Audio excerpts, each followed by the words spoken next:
back in the 2000s and early 2010s, we thought we knew exactly what to expect from a Disney Channel sitcom. Then one show came along and changed absolutely everything.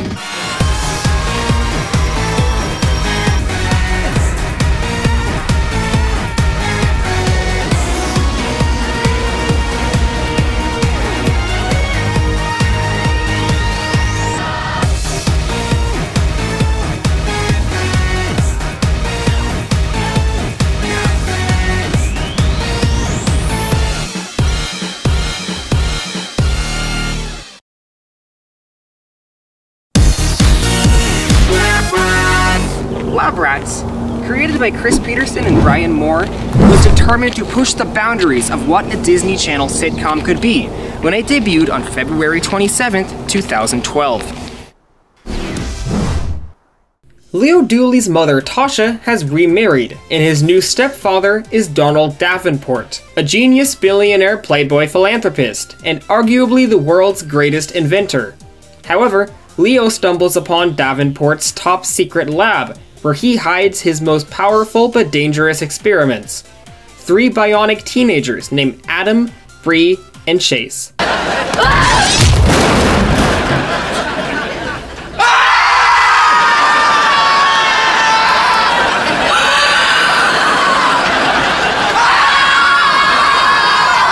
Some new wives get surprised with a honeymoon in Hawaii or a cruise. Bionic teenagers were not on our wedding registry. Having only lived in the basement their whole lives, Leo convinces Davenport to let the kids go to high school with him. That sets the stage for the rest of the series. In school-based storylines, the kids struggle to fit in, impress crushes, and hide their superhuman abilities from the overbearing Principal Perry. Storylines based around the Davenport home and the lab are usually about some sort of new invention going haywire, often involving the sociopathic home security system Eddie. And the occasional special episode would see the kids dispatched on a secret mission to save the world. In this underground laboratory, a super-secret experiment is underway. Top security clearance is needed to enter. Check it! They're totally bionic, and they live in a lab below my new house! Leo! What do you not get about the word secret? It's a secret, so don't tell anyone. Lab Rats premieres next month on Disney XD. Guys, come on! It smells weird in here! I'm standing outside the real-life Davenport household in Salt Lake City, Utah. Now, of course, Donald Davenport doesn't actually live here because he is fictitious, you could say. And the inside of this house doesn't at all match what we see in the show because that was a soundstage in LA. In middle school, I tried to make this house in Minecraft, and the inside and outside didn't match. I never finished because I was frustrated. But regardless, this is the real property that they used to pan in on a JPEG of about 3 times per episode. Donald Davenport lived 5 minutes from a Wendy's. I never knew that from the show. And, fun fact, it's a mere 10-minute drive from East High, where they filmed High School Musical. Now, I am Zac Efron! Olivia Rodrigo sat right here! I got my driver's license last week, just like we always talked about. Coach said to fake right, pass left. Get your head in the game. Yeah, get your head in the game. Today is the exact 10-year anniversary of when Lab Rats first premiered, and I decided that this would be the perfect location to reflect back on the show, watch all 98 episodes, and just discuss what made the show so very, very odd.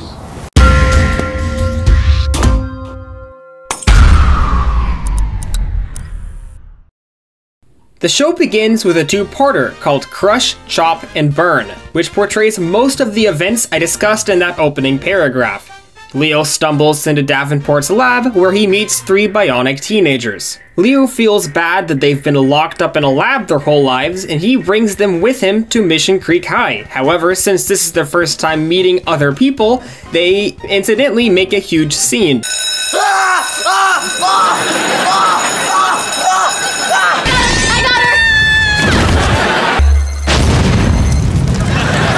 Davenport's furious, and he decides that he will send Adam, Bree, and Chase away to an isolated Arctic research facility so that this will never happen again. Facility X? Oh, it's all the rage. Oh, that's pretty nice. Oops, sorry, that's my screensaver. You're going here. Worried that Leo will be lonely without his friends, Davenport casually builds exact robotic replicas of Adam, Bree, and Chase. He doesn't hide this fact from them, either.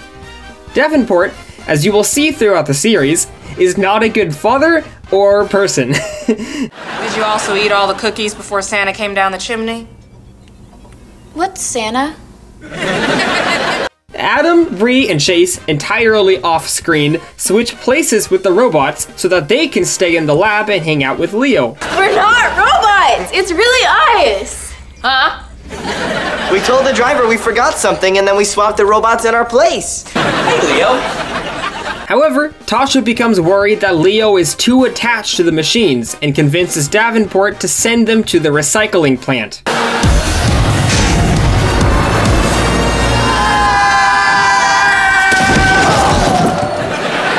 Now, the kids have to use their bionics to escape. I've found that this scene in the recycling plant is a perfect representation of lab rats as a whole. There's 3 major obstacles in the garbage compactor: the walls, the blades, and the flames. The crush, chop, and burn, if you will. I just understood the name of the episode. Each of them use their powers one at a time to solve one of the obstacles each, but here's the thing. Bree has super speed. Bree could literally just super speed all of them through every obstacle, but the show really wants to show their powers one at a time. Chase puts out the fire with a bionic sneeze, which is a random Deus Ex Machina power that we never ever see again after this episode, which is something that will become very par for the course as the show progresses. After they escape, Leo falls in the compactor after them, and they have to go back to the beginning and prepare to escape again. But then this happens. I came to save you guys! Oh, thanks, we're good. Ah, sweet cool. We're gonna surround you and then we'll all go through it together, okay? 3, 2... Hey, what's that?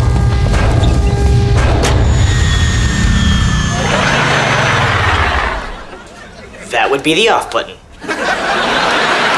Yeah!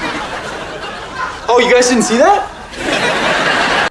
You see, the show is self-aware. The show recognizes how dumb it is. Knowing full well that Davenport was bringing them to a garbage compactor, they still didn't reveal their cover to him. It's just meant to be fun and entertain some 12-year-olds. Dumb laughs, cool displays of powers one at a time. Lab Rats has better things to do than make logical sense. Logic doesn't matter to Lab Rats. This scene in the garbage compactor, with its awkward staging, contrived setup, and bad CGI, is what Lab Rats is, and the show is very, very proud of that, flaunting that fact for the world to see. At the end, everyone makes up, and Davenport decides to let them keep going to school, etc. You get it. So sweet.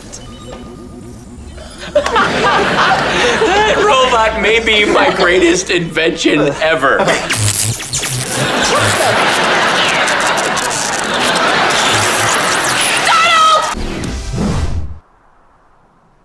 Before we talk through the rest of the series, I think that it's important for you to know about the major and recurring characters that you'll see in Lab Rats. Yeah, I stole this idea from Quentin Reviews, but did he do it in front of East High? No, I don't think he did. There's a 7-Eleven right next to East High, which means that Troy Bolton probably ate at this 7-Eleven. He ate a chili dog. Holy crap, Troy! Let's start with Leo, the series protagonist, but for some reason, not the first one in the theme song. Leo is an egotistical little sack of shit, but in a nice, endearing way. Hey, Janelle, how about that lunch special today? Really?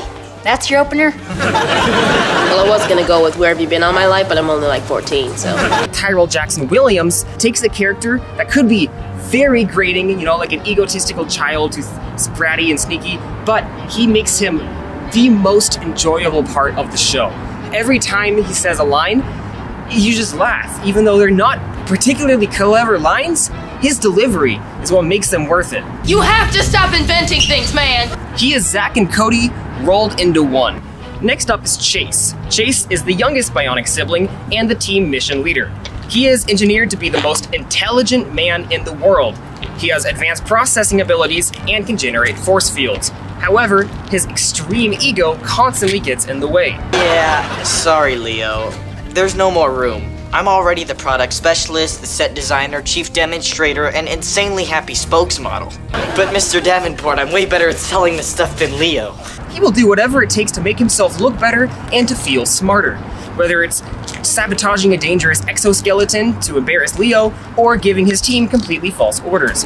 I even linked the latest facial recognition software to the school database to create a laser automated attendance system. Andrew Lamb has been late 3 days in a row. Straight to the principal's office, Andy. Basically, anytime anything goes wrong on their missions, it's usually Chase's fault. But because this is an episodic sitcom, his personality is locked. He doesn't really grow. And so you'll notice as the show goes on, that becomes a bit annoying, despite Billy Unger's talents. Everyone in the show calls him short and weak constantly, especially Adam. But the thing is, he's really not. Like, if you look at him, he's in good shape. I think he's about average height, and yet the show constantly repeats, he's so short, makes him a punching bag, when he could probably take everyone in a fight competently. Bree is the bionic middle sibling. Yeah, I switched the order, what about it? Or what are you gonna do, huh? You're watching it through YouTube. She has super speed. Her personality completely changes depending on the episode. Sometimes she is an extreme girly girl. I hate my outfit. Better. Sometimes she is an extreme tomboy. Who's up for a loogie contest? Sometimes she's very intelligent. I'm on my way to study hall with Ethan. We've got to go get ready for a big algebra test. Sometimes she's shown to be very dumb. Well, I spent my chore money starting my hideous babies collection. Sometimes she's very law-abiding. No, I'm not helping you cheat. Sometimes she's very reckless. We don't have to ask Daddy for permission on every single thing we do. It's funny to watch how constantly this shifts back and forth throughout the first couple seasons. Eventually, Kelly Berglund and the show kind of settle into how Bree is portrayed, which is typical teenager, constantly on the phone, boy-obsessed, etc. By the end of the show, they've found her personality, but it takes quite a while to get there, as you'll see. Adam is the oldest bionic sibling, with super strength and heat vision. But to counteract his extreme abilities, he is by far the stupidest one of the bunch. I am now worth $7. I wish I knew how to count. Spencer Boldman is so charismatic with everything he does that Adam never actually really comes across as that dumb. He just comes across as someone making intentional witty jokes. 27 pairs in one can. That's one for every day of the month. And much like Tyrell Jackson Williams, Spencer Boldman's comedic timing makes otherwise dull lines and moments very, very funny. Woohoo! Yeah, we're having a party. Leo's gonna be so surprised. I'm gonna go tell him. Adam. All right. Well, I'm going to go tell Leo he's not having a surprise party. That was close. He almost found out. Donald Davenport is Tony Stark, a genius, millionaire, billionaire inventor. Unlike Elon Musk, he actually makes all of his inventions by hand, just in his basement. What's that? It's a modulator. What's it do? It modulates. Why? Leo, even your breathing is distracting. You're like a tiny Darth Vader.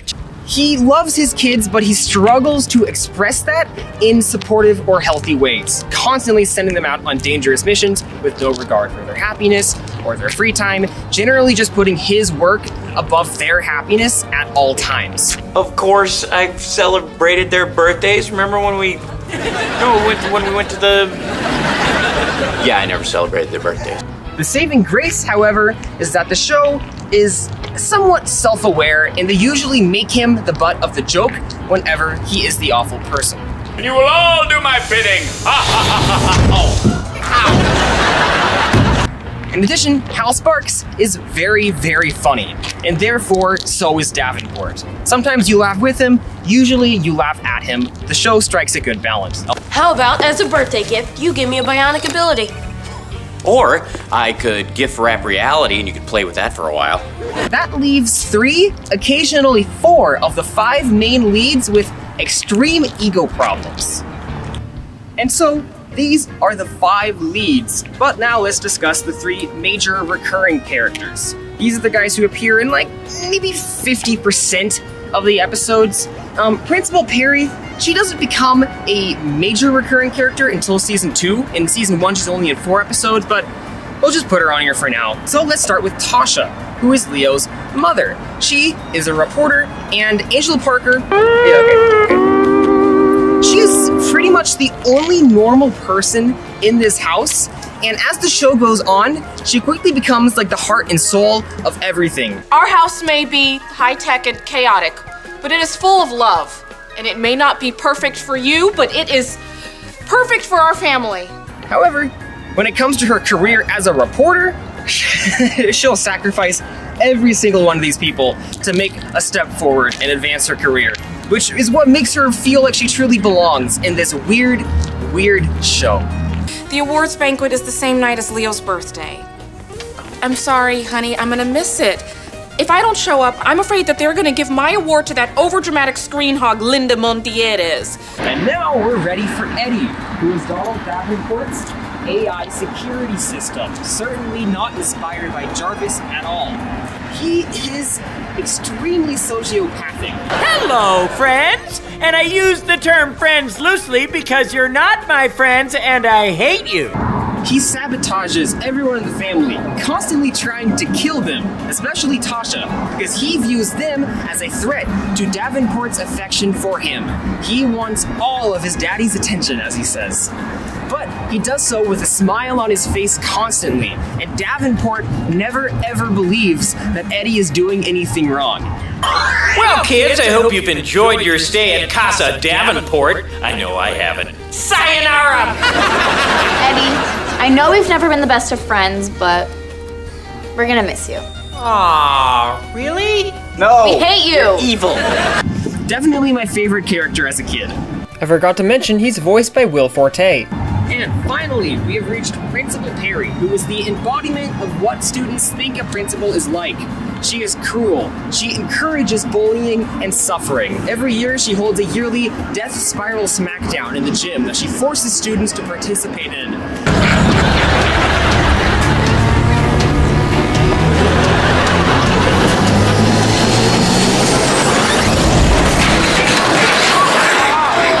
It's not broken! Walk it off! As the show progresses, it becomes clear that she is likely a fugitive and has an ever-growing list of crimes. Come with me. There's something under the bleachers I need dug up and reburied. Let's pull up the school. I want to see if the sheriffs are still sniffing around for me. Don't you have janitors to do this stuff for you? Yeah, but they're at my house trying to make something look like an accident. Over the course of 4 seasons, the show keeps trying to one-up how gross and unpleasant she is, and they keep reaching the ceiling and then busting through it yet again. She's also very, very suspicious of Adam, Bree, and Chase, and she becomes very close to learning about their bionic abilities as the show progresses. Will she? Whoa, I don't know, whoa, you know, or whatever. Anyways, one last thing to note, she is played by Mayle Flanagan, aka the English dub voice of Naruto. I don't know how to say it, but look, it's her. I didn't do anything, but they're all after me. I've been through hell today, let me tell you. Long story short, Principal Perry is absolutely iconic, and yet another standard of unfair beauty standards for women in media. And that's it for the characters for now. Now it's time to spend 30 minutes talking about Garfield. The world's first bionic superhumans. They're stronger than us, faster, smarter. The next generation of the human race is... Living in my basement?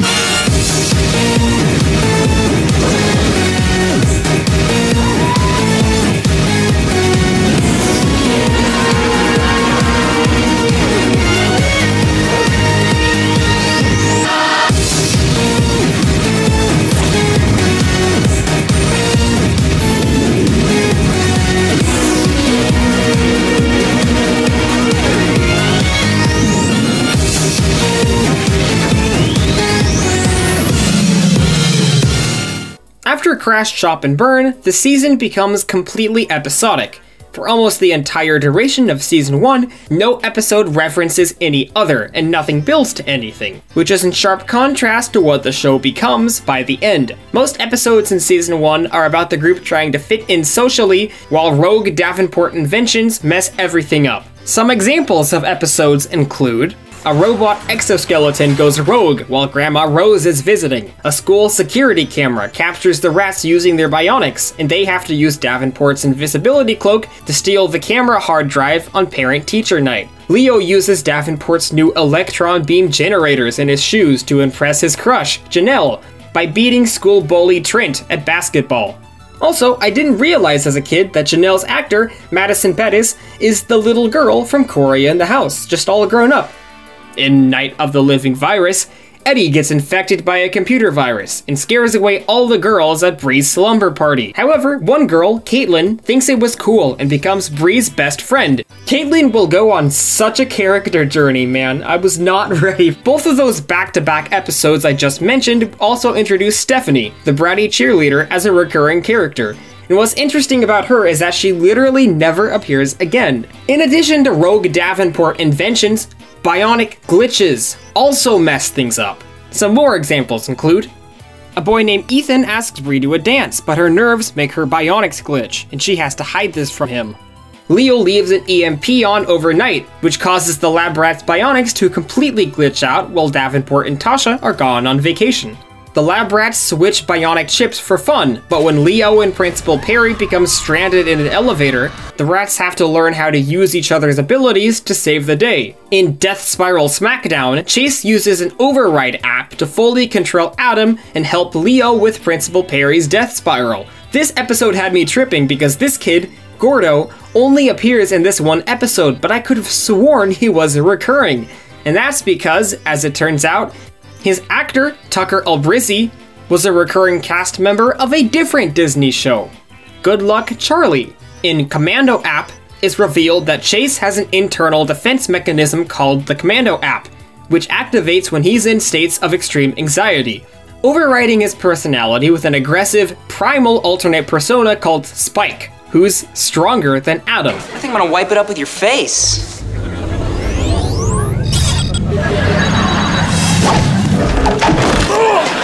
Think again, Bubbleneck. Spike winds up challenging the bully Trent to a game of football. I'm bringing that up because this is their entire football field. This 20-foot long patch of grass is the school's entire football field. Spike actually goes on to resurface once per season after this. Lab Rats also has a ton of stock plots that have absolutely nothing to do with bionics at all. A lot of these subplots will mention the fact that they're bionic once, and it won't have anything else to do with the story whatsoever. For example, in Chore Wars, Adam, Bree, and Chase find a Dooley family heirloom that Davenport was restoring for Tasha, and unknowingly sell it in a yard sale. They have to get it back. Is it a little brown wooden one with a gold heart on top of it? Yes. Haven't seen it. Me neither. Nope, not me. Me neither. Again. It took a long time, but Leo and I painstakingly restored it to its original condition. God, that's so sweet of you guys. I'll clean that up for $5. Another ridiculous example is Can I Borrow the Helicopter, in which Adam and Chase divide the lab in half with tape and decide that they can't cross each other's half. I set up an invisible electric fence. You went right. There's a handful of episodes that are worth talking about more in detail, such as episode 5, Rats on a Train, which is kind of the quintessential episode of the show. On Disney XD, we get our first mission. The Lab Rats race to take down a runaway train. And Leo wants in on the action. Look at that! I'm travel side! Leo? But a colossal mistake. Where's the decelerator? We need to stop this train. You mean the pointy metal thing that was poking me in the butt? Derails the entire mission. If the train goes, we go. This is everything we prepared for. It's an all-new Lab Rats. Monday night at 8:30, 7:30 Central on Disney XD. When a speeding runaway train full of nucleonium is barreling straight towards Welkerville, the lab rats have to dispatch to stop it. However, Leo sneaks himself into the duffel bag with the item they needed to stop the train, because he wanted to participate in the mission too. It's right here! Now, they're left to their own tuition. Bree runs some high polymer cables around a suspension bridge in the distance. Now, the rats have to desperately grab onto this cable as a means of slowing the train down. But since Adam's the only one with super strength, I'm assuming most of the work was done by him. Also, this cable, it was not mentioned or shown whatsoever before it became the solution to their problem, which is something that Lab Rats does all the time. In the B-plot, Tasha is reporting on the train, but she constantly misses it. We're waiting for the runaway bullet train to... Oh my gosh, Roger! I think the train is on the other track. Behind you. Quick, turn the camera around, we're missing it! And it looked, it looked like this, and it was going really fast. Click, click, click, click. This is the episode that I most vividly remembered in this rewatch, because this is their first formal mission episode. When the show becomes heavily self-referential later in its run, this is probably the episode that gets brought up the most. In Bionic Birthday Fail, Adam, Bree, and Chase throw a birthday party for Leo, but forget to invite him, leaving him locked in the lab with Eddie. To make it up to him, they invite him into their mission simulator, and I remember this being the coolest looking scene ever when I was in middle school, and it did not quite hold up. In Dude, Where's My Lab?, the gang goes on a tech-free vacation by Tasha's demand, but Davenport discovers a massive solar flare that's about to hit Earth, meaning the lab rats have to launch a missile to stop it from their undercover command center motorhome without Tasha noticing. This is another episode that triggered like weird repressed memories. Also, check out this establishing shot. That was beautiful. One more episode to bring up before we reach the endgame of the season. Back from the Future, which is another episode that the show references a lot later on. On a brand new episode of Lab Rats, Leo gets a surprise visitor. Whoa! Your time machine actually works! It's me, Leo! From the future? Tyler James Williams guest stars as future Leo. Back up! Why didn't you bring future Adam, Bree, and Chase with you? Actually, that's why I'm here. Adam, Bree, and Chase don't make it to the future. What? It's a history-changing episode. I'm the only chance Adam, Bree, and Chase have. Lab Rats, brand new next Thursday night at 8:30, 7:30 Central on Disney XD. An older Leo time travels back from 7 years in the future to warn Davenport about a botched mission at a particle accelerator that kills Adam, Bree, and Chase. Davenport from the future also sends a message with a warning, and he's morbidly obese in the future. Every time you say, hey, I think this calls for a cookie, think about this. This is one of 2 instances in the entire show where Davenport is referred to as gluttonous. The second instance is in the 5th to last episode. That's straight up just not a part of his character, and it's so weird that the episode is now pretending it is. And it's also possible that he became obese out of depression after the loss of his kids, but if that's the case, then it's so mean that the show would be making fun of him for it. Anyways, Davenport begins building a rover to go in their place, and for some reason he doesn't just explain the situation to them. So they interpret it as Davenport not trusting them, and they choose to go on the mission anyways. In the future, Leo is married to Janelle, and he also wants to ensure that that doesn't change. Without any options, Leo misses his date with Janelle to run and help them.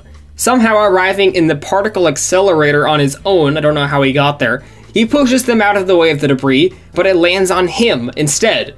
They initially think they've lost him, but then they notice that he's still completely fine under the rubble. It just needs to be lifted off of him. And so the question becomes, how is this enough to kill Adam, Bree, and Chase, but a regular, non-bionic 12-year-old was completely fine? After Leo missed the date with Janelle, the future changes. Speaking of inconsistencies, when Davenport calls Leo from the future, you can clearly see that the original lab, or the current lab, is behind him. However, I'm about to spoil something from like 40 minutes later in this video. In late season 2, this lab gets blown up by a villain named Douglas, who's trying to capture Adam, Bree, and Chase. It's replaced by a new one in season 3. So as a kid, I always thought this was a massive plot hole that I caught the show in the middle of, but now, as an adult, I've realized that this is not a plot hole, because if Adam, Bree, and Chase had died at the particle accelerator, then Douglas wouldn't have been trying to capture them and wouldn't have blown up the lab. Ergo, it would still be around in the future. So good job, show, great work, Lab Rats. Season 1, episode 19 is where the show takes a turn, and it isn't obvious at first. On a brand new Lab Rats. We should start a band. It's a Monday night jam session. My rocking is only eclipsed by my rolling. In this band of brothers, You on guitar and me in cowbell is magic. don't get used to it. New guy, Marcus. Why would you break my guitar? No! Is a sour note. Oh. Can Leo get it in tune? Brand new Lab Rats next Monday night at 9/8 Central on Disney XD. It starts at school, where Adam and Chase have made a new friend in the form of a new student named Marcus, played by Matthias Ward. If you followed Lab Rats as a kid, or at least when it was airing, you know who Marcus is. You remember Marcus. Marcus is clearly sucking up to Adam and Chase, complimenting them and eagerly suggesting that they form a band, which they all agree to. This is Adam and Chase's first time having a real friend. However, for reasons that aren't clear to us now, and really ever, Marcus hates Leo. He brushes Leo off constantly when Adam and Chase aren't paying attention, and when Leo tries to bring this to their attention, they don't believe him. Ultimately, Marcus destroys his own guitar and pins the blame on Leo. What is wrong with you? Why would you break my guitar? No, but he... not...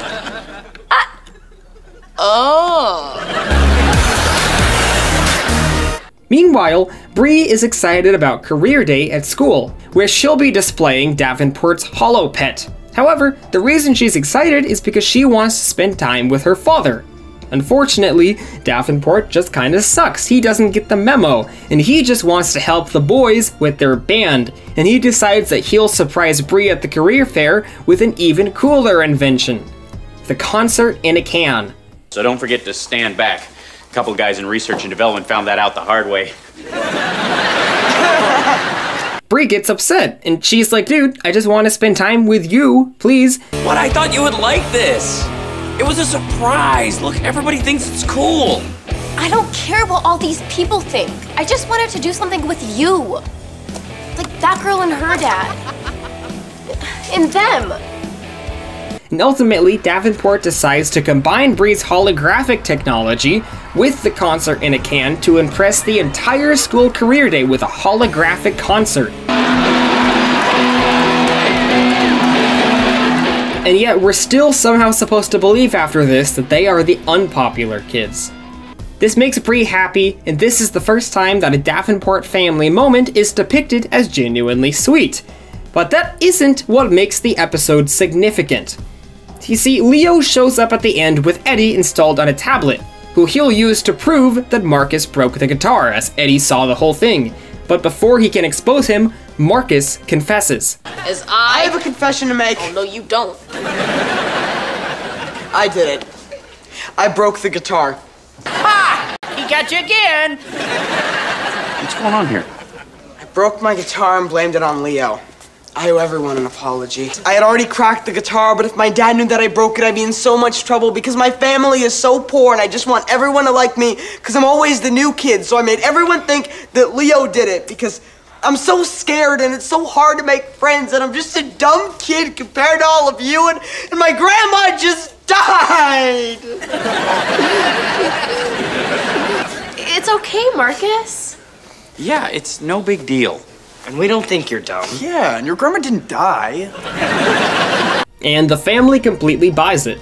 Then, after they leave, Marcus firmly tells Leo to stay out of his way or face the consequences. You're in my way. Oh, and if you ever try and rat me out again, you're toast. Hey guys, wait up! I don't want to miss any of the fun.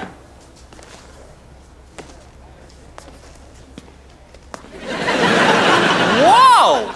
That guy is awesome! And that's how it ends. Marcus has been introduced as the show's first ever recurring threat, and the show has finally introduced continuity, as you'll see in the next episode, which follows the events of this one. Prior to this, episodes did not reference each other. They solely existed in a vacuum. Going forward, most of the episodes are still standalone, but there are a number of episodes from each season that form a linear storyline, and each one of these builds atop the previous. I'm calling these Keystone episodes, because it's flashy and cool. We've just had our first Keystone episode, unless you count the two-part pilot, and we're about to have another in the form of the Season 1 finale, Mission Space. Zero gravity. There's an asteroid shower heading our way. Zero room for error. One chance to make it back to Earth. I'm not going to work. I'm drifting away. The whole breach is compromising the station. I gotta go save him. Try harder. It's our last hope. Lab Rats, Mission Space. Adam, what's wrong? Brand new, tomorrow night at 8, 7 Central on Disney XD. Mission Space starts with Chase discovering a new ability, a form of telepathy called molecular kinesis that he doesn't know how to control. Adam, Bree, and Chase are sent to a Davenport space station, which has had its hull punctured by asteroids, endangering the astronauts inside. Adam is sent outside to seal it, but when his tether snaps, Bree has to rescue him before he floats out to space. In the end, Chase has to master his molecular kinesis in order to pull Adam towards Bree and rescue her. Chase, you can't control it. What if we go flying off into space? Already doing it. I say go for it. In terms of production value, this scene is unlike anything from the rest of Season 1. This is the moment when Lab Rats firmly put his foot down and said, "We're not like the other shows." And it really is so unique and original for a show of this nature on this network. In the B-plot, Leo and Davenport have to monitor Marcus and ensure that he doesn't find the lab. Unfortunately, they failed to do so. Hey, Mr. Davenport! Hey, Marcus. Marcus! I couldn't find Marcus any. Oh boy. Davenport quickly removes him. Returning from the mission, Chase reveals his molecular kinesis abilities to Davenport, who grimly states that things like this will continue to happen, though he can't explain why. Yes, it's true. You all have abilities you don't know about, but I can't tell you what they are or when they'll appear. Why not? Because I don't know what they all are or when they'll appear. What do you mean you don't know? Look, there are certain things I can't tell you right now, but it's for your own good. Strange things will continue to happen, and I promise eventually I will give you the answers you're looking for, but for now you just have to trust me. But Mr. Davenport... Please, I need you to trust me. Watching this exchange are Marcus and a mysterious shadowy figure who have bugged the lab and will be monitoring the team's activities for the near future. We've got them right where we want them.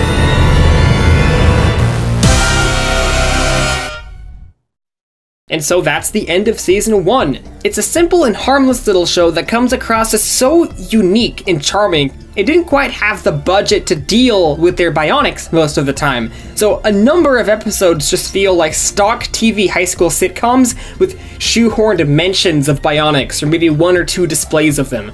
But I honestly find that endearing, and after Season 1's success, a second season was greenlit, and the budget was presumably increased. That seems to be the case. The creators took advantage of that to dip their toes into serialized storytelling, and this is where the show starts to become memorable.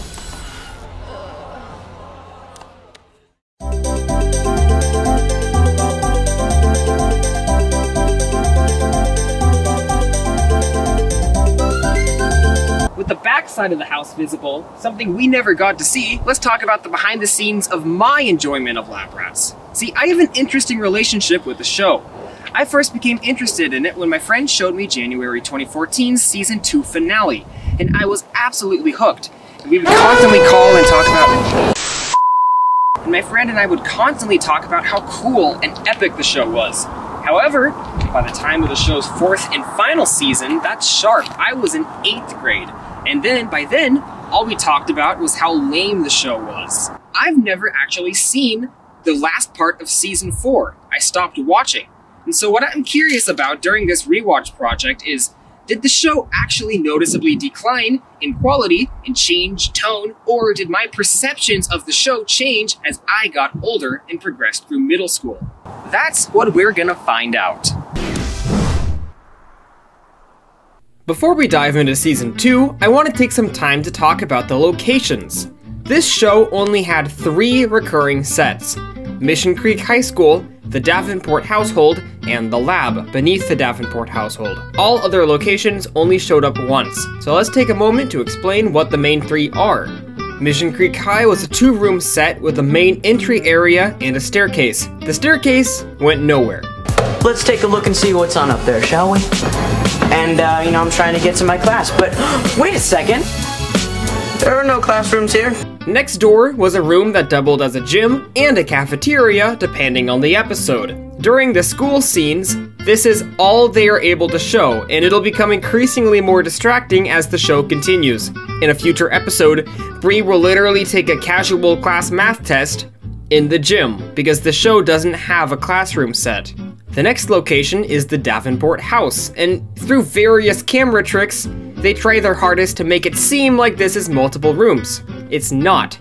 Episode 1, Leo enters this strange area where he discovers the entrance to the lab.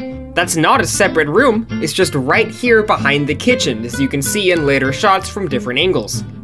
So there was a good range of shot variety here. Finally, there's the lab. There's a smaller entry area right here, and then the bigger main lab right here with the capsules. I like this place. There's lots of little science doodads, and then a door on either end.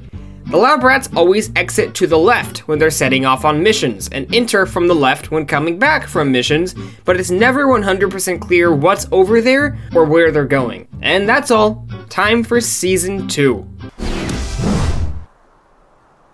The next generation of the human race is Living in my basement?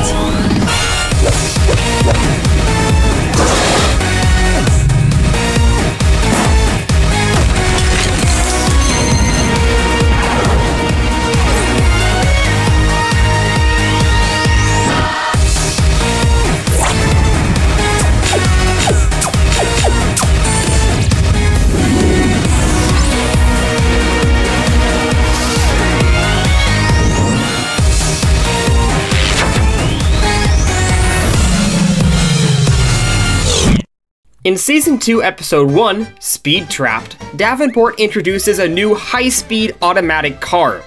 Unlike Elon Musk, he actually built this by himself, so good for him. But also, not good for him, because Marcus easily hacks it, locks Leo inside, and sends Leo hurtling towards the Pacific Ocean. Fastest route to the bottom of the Pacific Ocean. Bottom of the what? And yes, this is a new room. It's accessed by going through this door. And it never appears again. Back to Marcus. He's still sabotaging Leo and being a bad, naughty boy. And after 3 consecutive appearances, I think we might as well add Marcus. He's definitely not an every other episode character, but like, come on, it's Marcus. You know, you gotta put Marcus on here. What are you gonna do, not put Marcus on it? The lab rats still completely trust him, and Leo's given up on trying to convince them. Marcus invites them to an ice cream parlor. Once there, he locks Leo in the car and sends him to the ocean. In the B-plot, Davenport is celebrating his 1-year anniversary with Tasha, but it turns out that this is also the exact 5-year anniversary of Eddie's creation, which is a very unfortunate coincidence. So Eddie just causes chaos and ruins their night. Eddie, you took my face off the picture. Fine, I'll put it back. Eddie, here's my personal favorite. Tasha waking up in the morning. Ignore him. Leo's able to contact Adam, Bree, and Chase. Although Bree is able to super speed towards the car, she's not able to open it. So, their ultimate solution is for Chase to generate an EMP force field and for Adam to throw it at the car. This works. Leo's saved. How did you know where the car was set to go? I didn't? Wait a minute, you sabotaged me! You programmed that car, I'm gonna tell Davenport! I wouldn't do that if I were you. That was a warning shot. Next one won't be. I'm bionic. Just like Adam, Bree, and Chase. You tell anyone, and the whole world will know about your family's little secret. Adam, Bree, and Chase will be taken away, and Davenport would be ruined forever. You know, I'd hate to see your family torn apart because of your big mouth. Hey, Marcus, what's up? Oh, hey guys. I just stopped by to make sure Leo was okay. How sweet is this guy? Hold on, let's do some math here. The car speeds away at 200 miles per hour towards the Pacific Ocean. The GPS says the car is driving north, but a satellite shot shows the car driving directly south. The Pacific Ocean is to the west. Whatever. After driving for about 3 minutes of on-screen time, possibly more in-world, Bree is able to super speed towards the car in mere seconds, which still isn't as impressive as a different episode where Bree claims she can type every single word in 1 minute. Bree, how many words can you type in a minute? All of them? Right, I knew that. So, there should not be any excuse for Bree to be outpaced ever again. There's a season 1 episode where Bree can't escape from Principal Perry's office in time. There's countless situations like this, but this episode, by giving a clear timeline and speed, locks Bree's speed down and makes it very clear that she should not struggle with anything the show claims she does. Leo accidentally activates a turbo booster, increasing the vehicle's speed to beyond 200 miles per hour, although we never see what specifically, and throwing Bree off. Rather than simply trying to catch the car again, Bree heads back to Chase and Adam, who devise a new plan. The force field EMP ball. Keep in mind that the car has now been driving over 200 miles per hour for the last 4 minutes, on top of the 3 minutes at 200 miles per hour. By that count, the car is somewhere in the ballpark of 30 miles away, and Adam is strong enough to throw the EMP ball towards the car. A GPS is counting down the seconds before impact with the ocean, so we can deduce that it took a mere 4 seconds for the EMP ball to fly 30 miles from Adam's arm and hit the vehicle. We don't have enough info to plug everything in and calculate the actual force being used, but all we can gather from this is that Adam is a strong lad, and there is no reason for him to cringe in pain every time he's hit by Leo, Chase, and Bree. One last thing I'd like to mention. Every time Marcus does an evil villain monologue, he raises a singular eyebrow. Every time. I mean, it doesn't stop. It's incredible. It's so much more iconic to me than that Dwayne Johnson raising his eyebrows thing. Look at this.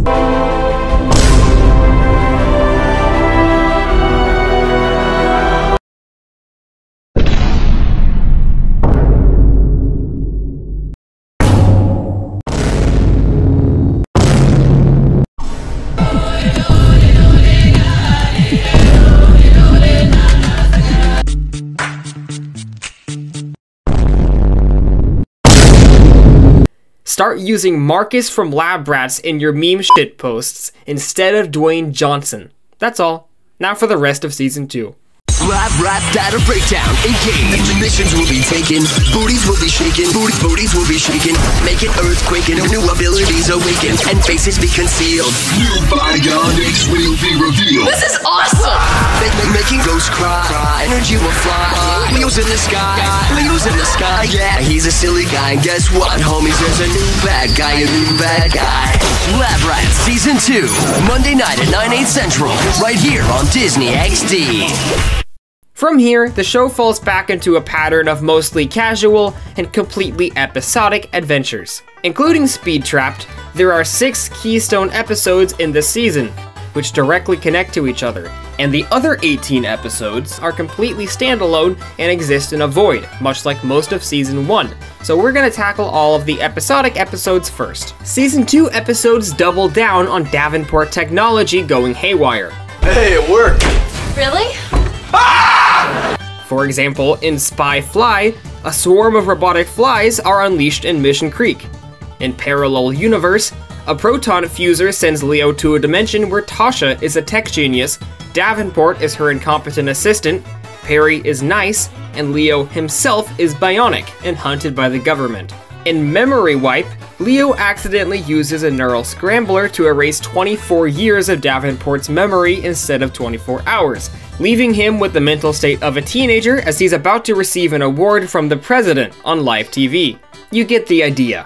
A robotic clone of Principal Perry goes berserk. A llama swallows experimental nanobots. There's a llama. A shrink ray brings Adam down to 2 inches. Adam,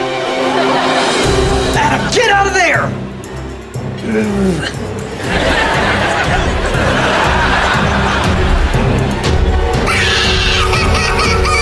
And, in my personal favorite example, a cell duplicator creates 17 copies of Adam that start duplicating on their own. Spencer Boldman actually molecularly split himself into 17 copies in order to film that. That was all in camera, there were no special effects. Season 2 has a vastly increased role for Principal Perry, who becomes determined to figure out what Adam, Bree, and Chase are hiding, once and for all. And now is probably when we can, formally, officially add Principal Perry.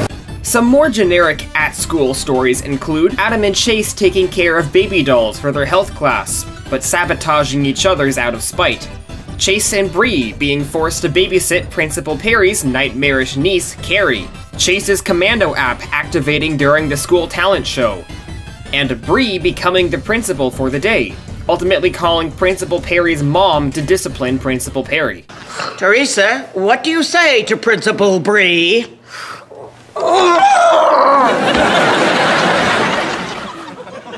Sorry. Big girl voice. Sorry! No, Mama, no, Mama. No, Mama, no. In the show's first Halloween episode, The Haunting of Mission Creek High, Principal Perry hires special effects experts to make it appear as though the school is haunted, solely to scare the students for her own amusement.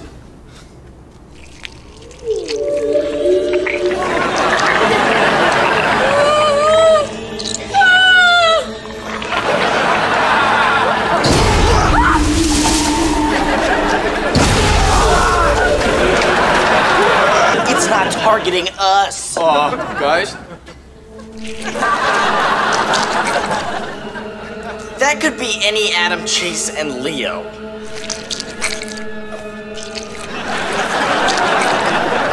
Okay, that's us. In Llama Drama's B-plot, Caitlin enlists Leo and Bree to help her win a domino competition, but when she starts to take advantage of them and treat them unfairly, they decide to compete against her.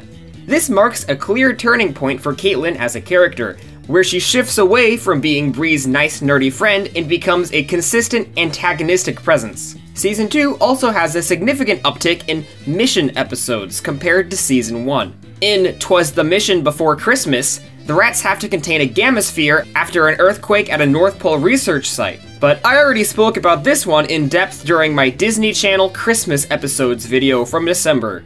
Go watch that one, because the algorithm hit it then quit it for me. You stupid!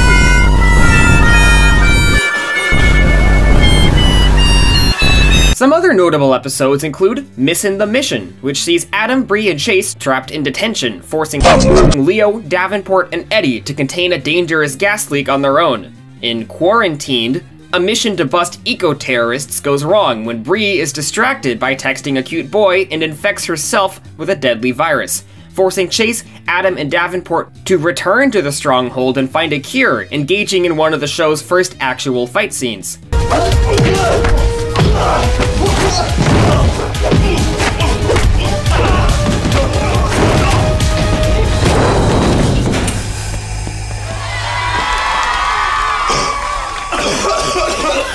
By injection inside or almost a cleaning, because you see it gets on the lungs and it...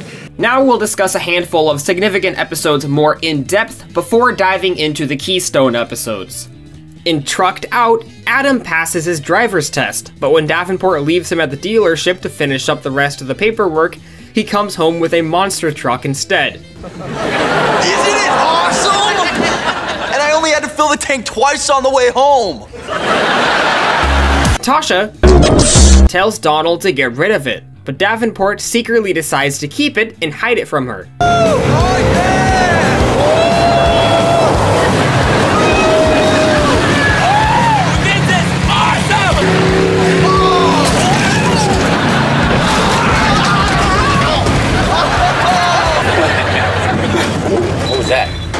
trash can. I'll pay for that.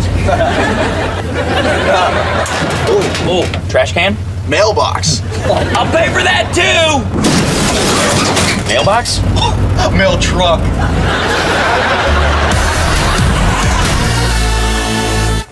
When other Disney sitcoms crash a car through a wall, it looks like this.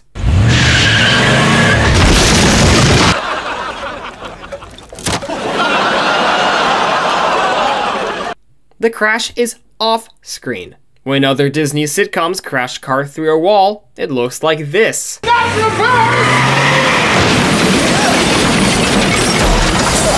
The crash is off-screen. When Lab Rats crashes a car through a wall, it looks like this.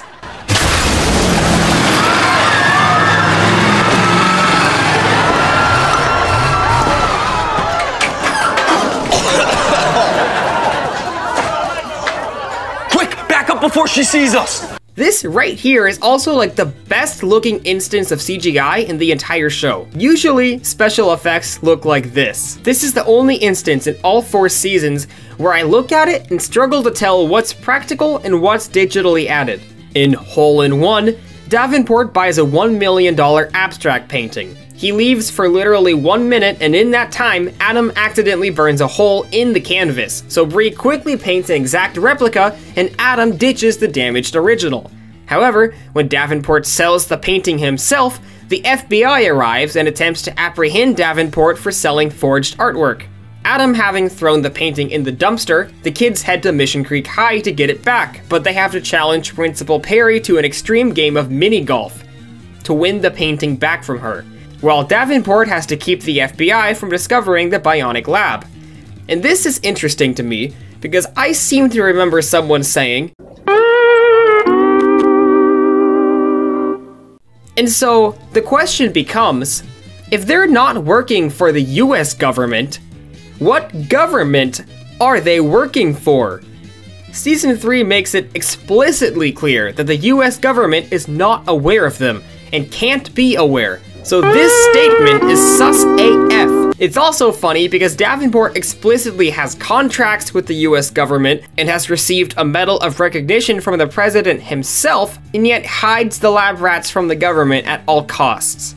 I've realized that there's no clear rules regarding who can know their identity and who can't, because they don't have to hide their abilities from anyone they save on missions, nor anyone they battle. So the question becomes, who are these people? Davenport constantly states that the bad guys were handed over to the authorities. But did the authorities not ask any questions?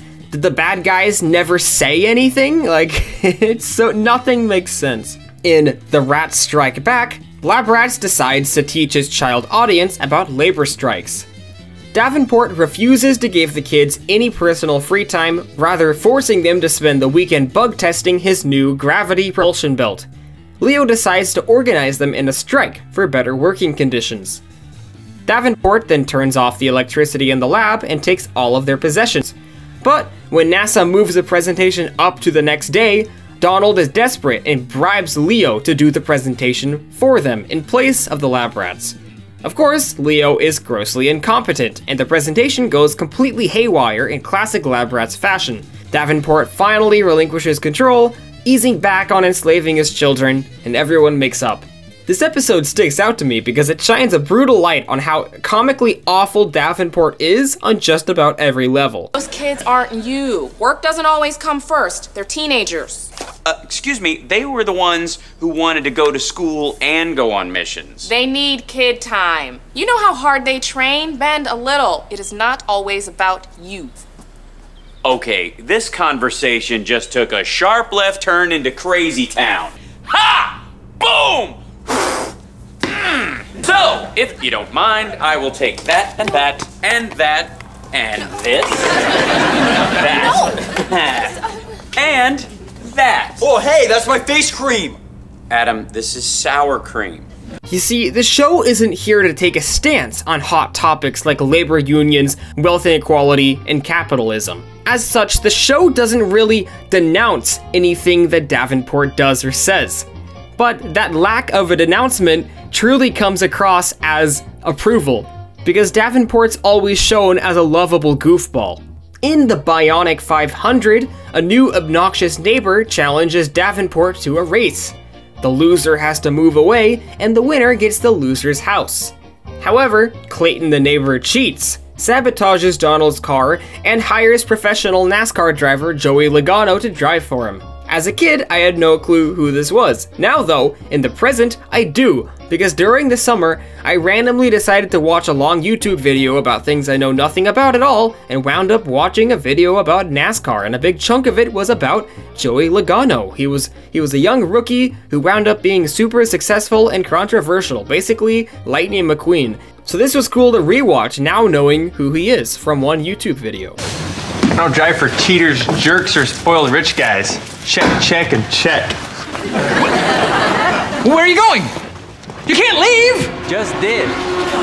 The real reason I'm bringing up this episode is because of this final scene. I don't know, Principal Perry's just in a really good mood. Hey, Julie. Where'd you get that? Joey Logano left his racing suit behind, and I customized it in all the right places. And some of the wrong ones. So, yeah, Lab Rats definitely implied that Principal Perry f***ed a NASCAR driver Joey Logano. It was at this point that my brain was fried and I was done with Lab Rats, so I took a break to watch Spider-Man 2. And Davenport showed up almost immediately. I lost my mind. There's no escape from Lab Rats. Looks uncomfortable. It gets kinda itchy. And before we jump into the big keystone episodes of Season 2 that will most likely trigger epic and repressed memories if you had watched the show at the time, I'd first like to cover two things. First, Bree unlocks a new bionic ability. Early in Season 2, following Davenport's warning in Mission Space, Bree gains vocal manipulation, which allows her to completely replicate someone else's voice. In its introductory episode, Bro Down, she uses it to make fun of Principal Perry and take phone calls for her. What I would like to point out is that Perry comes from her office, down a hallway, and into the main set. So how long is this phone cord? Also, Leo and Bree call Davenport on the phone at the school, in Perry's office. Then, 30 seconds later, he is at the school, in her office. Come here and tell your dad what you did. I am so sorry. She's sorry. Yes, I will tell her you will punish me when I get home tonight. Okay, bye. Wait, I wasn't done with him. Hello, Don? Don? He hung up. Don't go anywhere. I'm calling him back.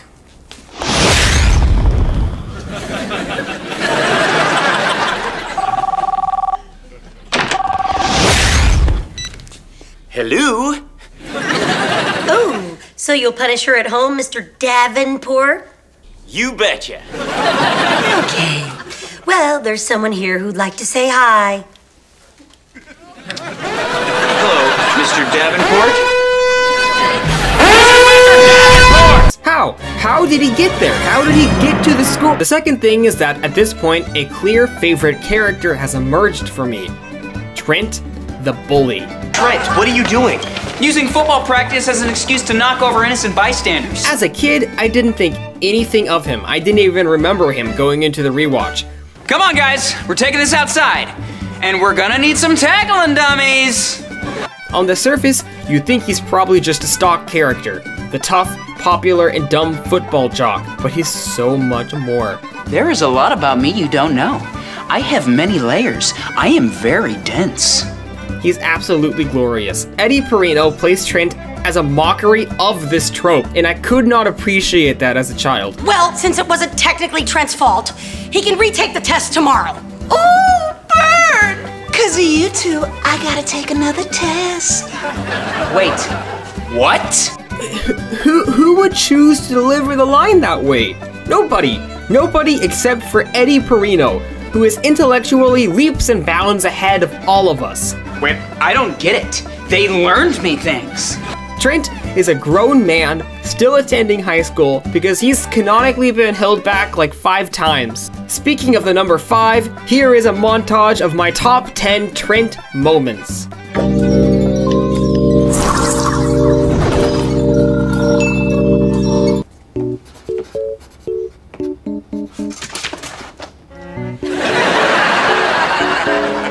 that? Trentosaurus Rex. We decided to let you in on a little secret as to how we study and get good grades. Is your secret having no friends and being bad at sports? B-5-O-FUM! I smell the blood of a wimpy one! Get it? It's you. Oh, I've got an itch to crush a dream or two. Who's gonna be my ointment? You can get our table back. Bum us out. And when we're bummed out, we lose. Ooh! Tearing aisle 2! Bathroom break! Gotta go.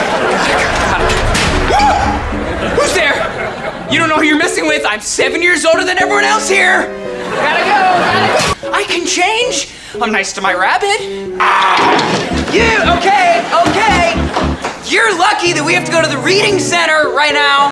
Are you drawing another Trentosaurus Rex? No. It's a Trentodactyl. At the end of season 2, Chase and Leo trick Trent and cause him to fail a test. Unfortunately, that was the test needed for him to graduate. They eventually confess and Trent is allowed to end being a student. And then he's immediately hired as the school gym teacher. Now I get paid to torture you. I don't care what my dad says. Graduating high school is worth it. Now we'll finally dive into the keystone episodes of season 2, some of the most viewed and most remembered episodes of the entire show. Monday night. It's showtime! Mwah, mwah. It's 2 all-new episodes of Lab Rats for the price of 1. What? Action, comedy, butter. What is that? Butter. I get it! I rubbed a pancake on her. First, Marcus Marcus!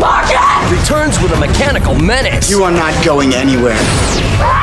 Then Chase has a minor glitch that turns into a major malfunction. Can I mention Spike's back? Brand new Lab Rats, Monday night at 8:30, 7:30 Central on Disney XD. Butter. Marcus taunts Leo, threatening him to stay out of his way once again. Leo, however, decides to actually track Marcus to his evil lair, which is inside a standard suburban house.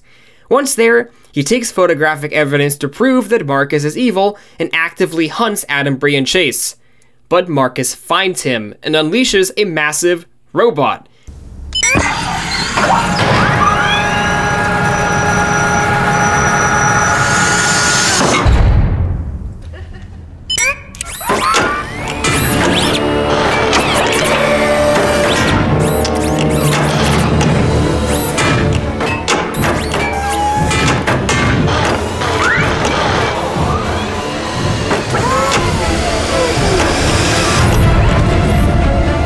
This is the coolest thing that has ever been in a Disney show. This is the coolest thing that has ever been in any show. Anyways, somehow, Leo manages to defeat the robot. I say somehow because I genuinely don't remember at the time of writing this. It's been 2 months since I watched it when I'm typing this.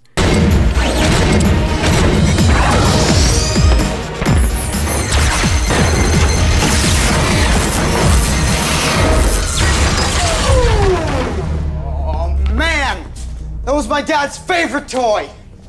There goes pizza night.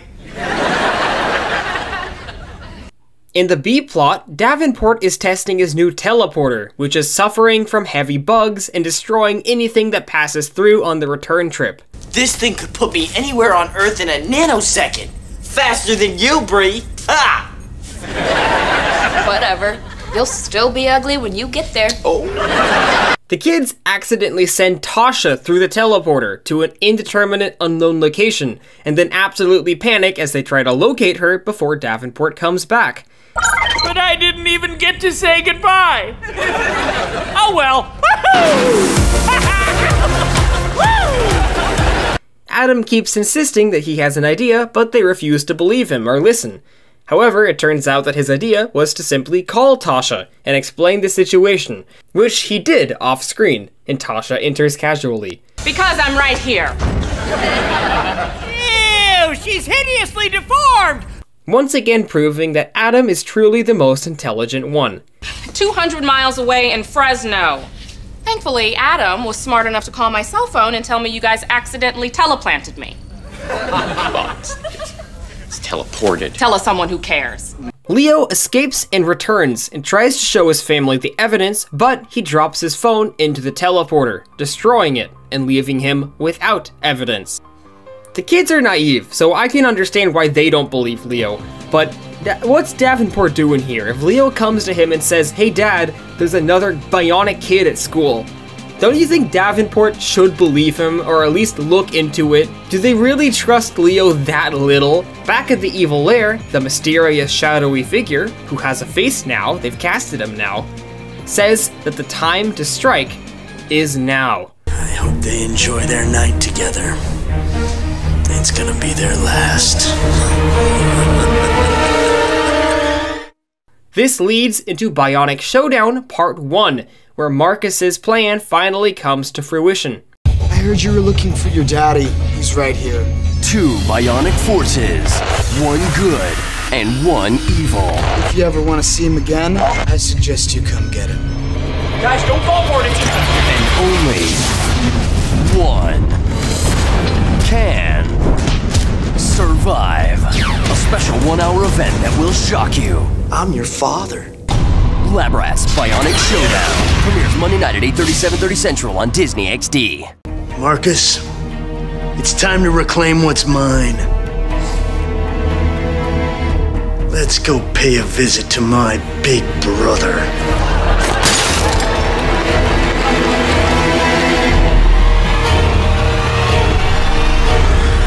If I had a nickel for every time, my brother, I'd have 2 nickels. He captures Davenport and holds him as bait.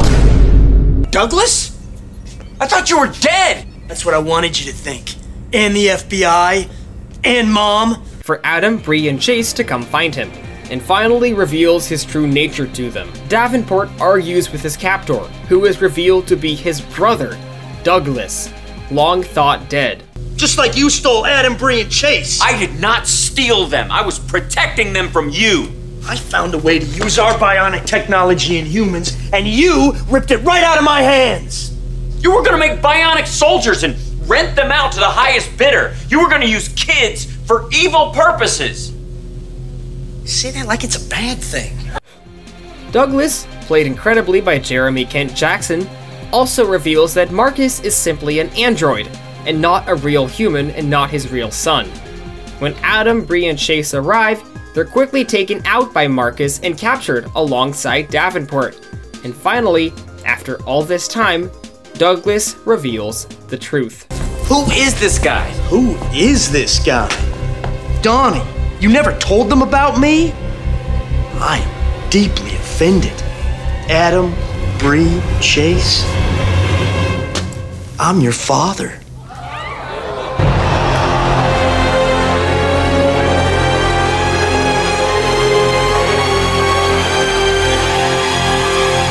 So there's another Davenport? And he's evil? Ask him if he's hiring. Davenport's not their dad. And from the amount of foreshadowing later throughout the show, They are my brother's kids that I adopted when he died. Bree, I'm more of a fun uncle. it's quite clear that this was planned from the very beginning. While Douglas is their father, he only created them in a lab. They still don't have a mother. They were genetically engineered, which to me is a lot more impressive than bionics. This man grew 3 humans. Like that's a bigger deal than having like metal in your head. As part 2 of Bionic Showdown begins, Douglas reveals his new Trident app, which he plans to use to take control of their bionics once and for all. In the meantime, Leo and Eddie gear up and prepare to come to the rescue. The lab rats escape from their cage in the corniest possible way, using a granola bar wrapper to deflect the laser. This granola bar wrapper had not been seen nor established prior. It was not shown whatsoever until it became the solution to the problem. The lab rats have an epic battle with Marcus and Douglas. Davenport deals with his brother, while the kids struggle against Marcus, who is more powerful than all of them combined. Just as it seems they're about to lose,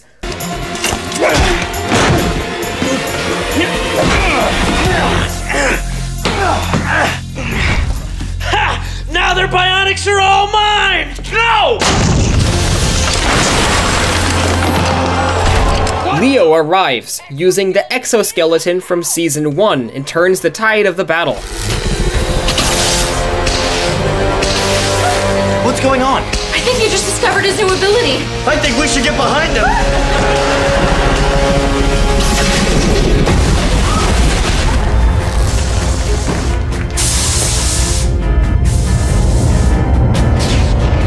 That was awesome!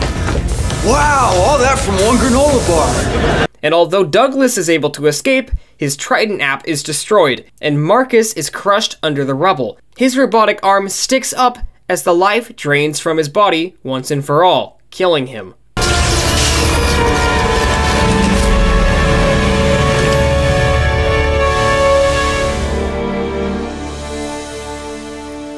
By making him an android, purely robotic, the show was able to get away with killing a child character.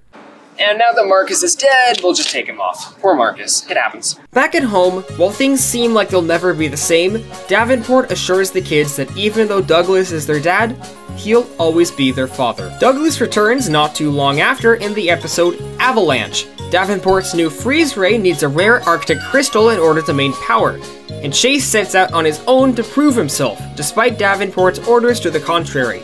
However, Chase is predictably in way over his head when an avalanche threatens to bury him, and is only saved when Douglas rescues him, providing him shelter and convincing him to join his side. Is it poison? Yes. I flew 10,000 miles around the world in a massive storm and risked my life in an avalanche to rescue you, so I could then poison you. Meanwhile, Leo has Janelle over, and he accidentally freezes her. He then has to hide it from Tasha. When Tasha finds out, Leo accidentally freezes her. He then has to hide them both from Davenport. Classic sitcom moment. What happened? Leo happened. After this, and another incident in the season where Grandma Rose endlessly harasses Janelle, you really have to wonder why she's still spending time with Leo. At the episode's end, Chase brings Douglas back to the lab, but double crosses and freezes him, still siding with his true family despite his frustrations with them. Douglas is then brought to prison, still frozen in a block of ice. In the season 2 finale, No Going Back, the status quo of the series actually changes for the first time of many. Monday the best. Don't you love Mondays? On the Lab Rats season finale, will their bionic secret be exposed? We have to do something fast. Why are we still asking so many questions? Show me the Monday! Brand new next Monday night at 8, 7 Central on Disney XD. Davenport's bank account has been hacked, draining him of all his money and assets and crippling all of his computer networks. I don't have any fingerprints or evidence, but I've drawn a police sketch of what I think the suspect looks like. The lab rats, meanwhile, are held after school in detention and are unable to come home, as Principal Perry is determined to discover their hidden abilities once and for all. When Perry's life is endangered by a hanging wire, I'll stabilize it, you sever it! Okay, now!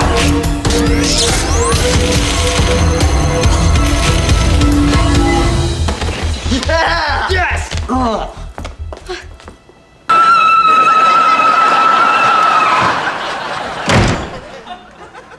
Uh-oh. We're dead. Wow. I have never seen her run.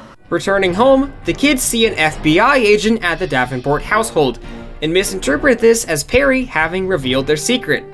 Fearing for their lives and their safety, the kids make the decision to run away forever in order to protect Davenport.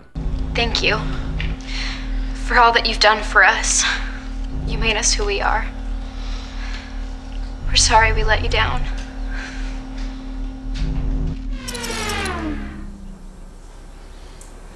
I've got to find them. I already tried. They must have disabled their GPS signals. There's no trace of them anywhere. They're gone. Leo looks at the security footage from Douglas's cell and discovers that an unknown assailant has shattered the block of ice and freed Douglas.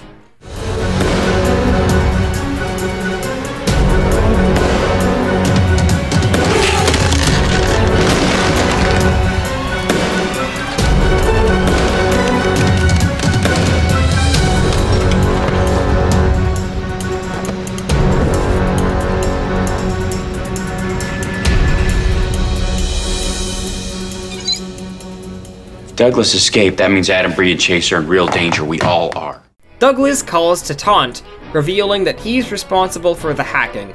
And before Davenport can retort, Douglas activates an explosive, destroying the lab. Yo, that's a detonator. Run!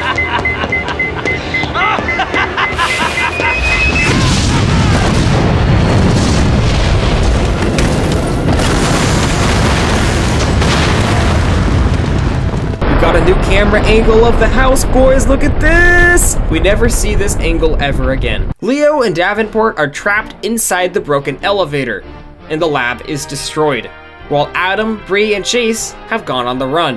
And that's the note that Season 2 ends on. And this is the episode that hooked me on Lab Rats way back in 2014.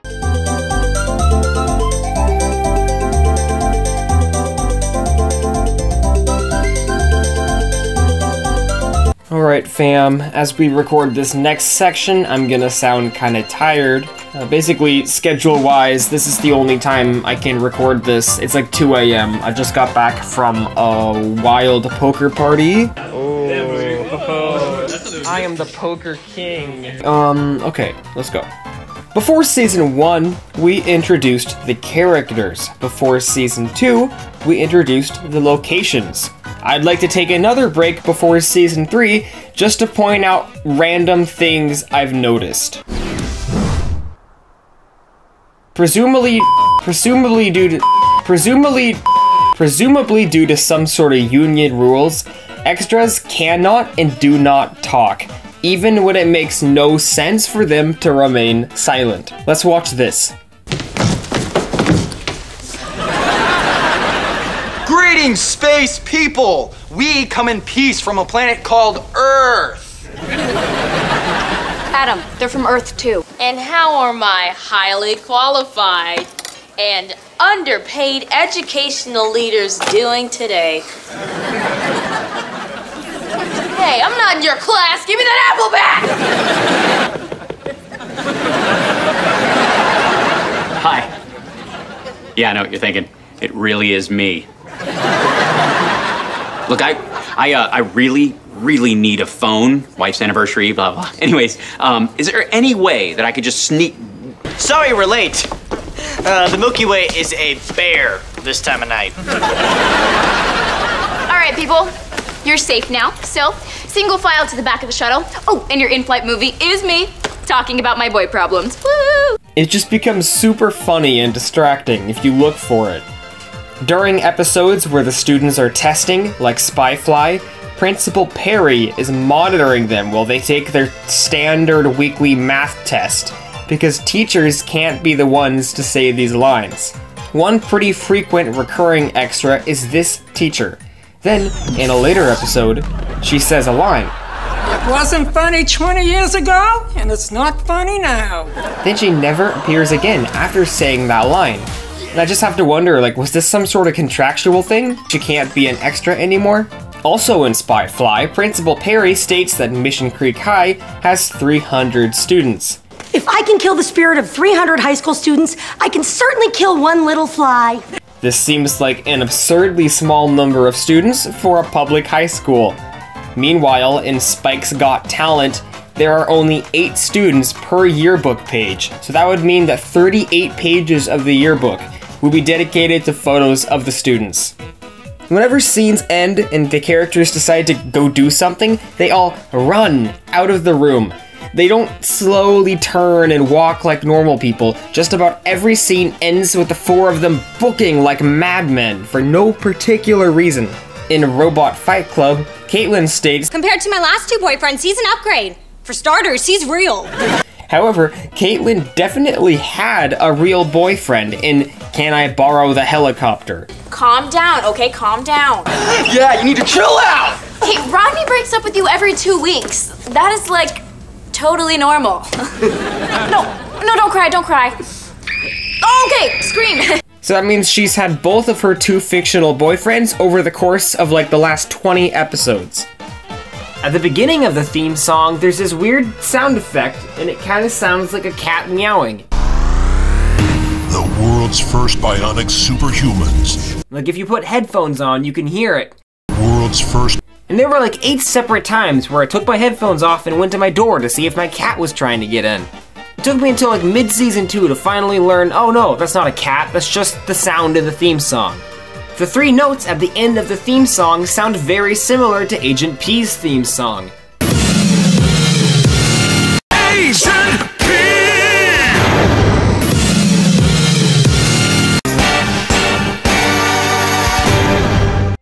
Then I just want to point up a setup and really long delayed punchline from Parallel Universe.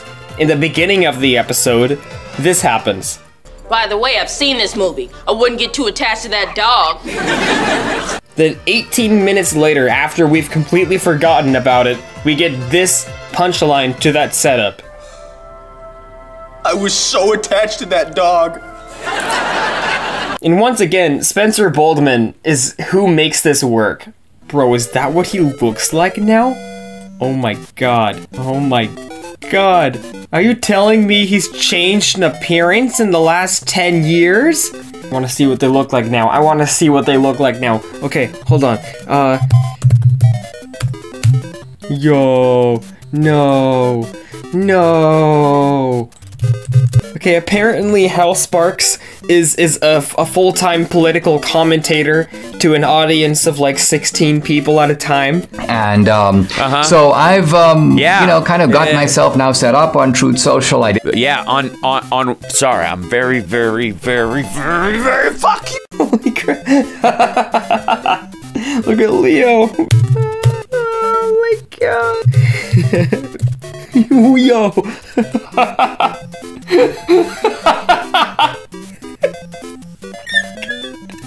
It's Chase.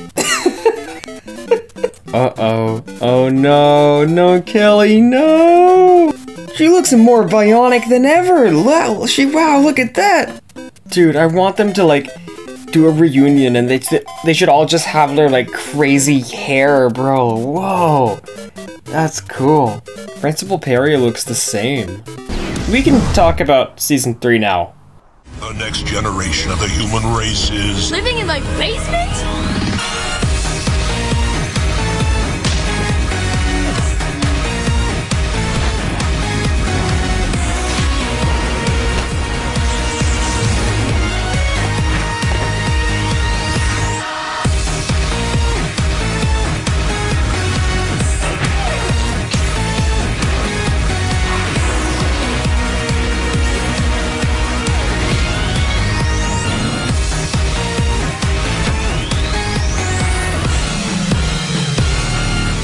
In the show's 3rd season, the line between Keystone and Standalone begins to blur. Standalone episodes will reference the major storylines of the season, and the major storylines will occasionally reference the standalone episodes of previous seasons. Also, in Season 3, most of the episodes are Keystone. 16 of the 26 episodes actively develop the main storyline of the series, and can be considered essential viewing to understand the next episode in sequence. This leaves only 10 standalone episodes, and depending on how you count them, it could be even fewer, as we'll discuss later. Additionally, after the success of Bionic Showdown, Lab Rats Season 3 actually got 3 hour-long specials. So, enough prattle. Let's look at Season 3 of Lab Rats. The next wave of advanced human is coming. By land. By sea. By air.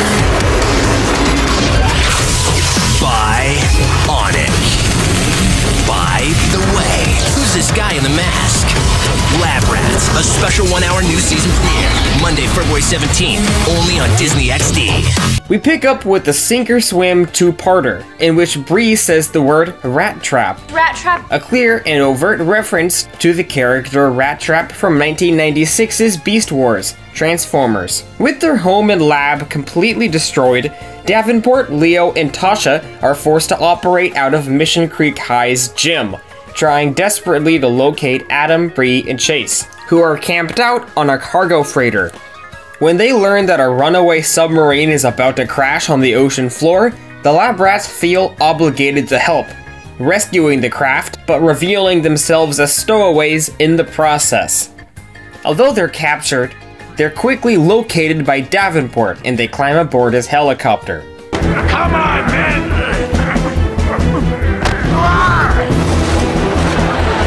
Adam, wait! You're not going anywhere!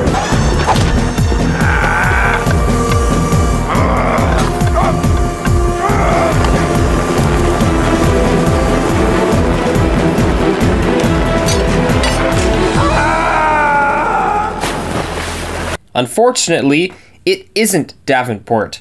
Of course I've seen them. They just got on a chopper. With you. Relax. You're safe now.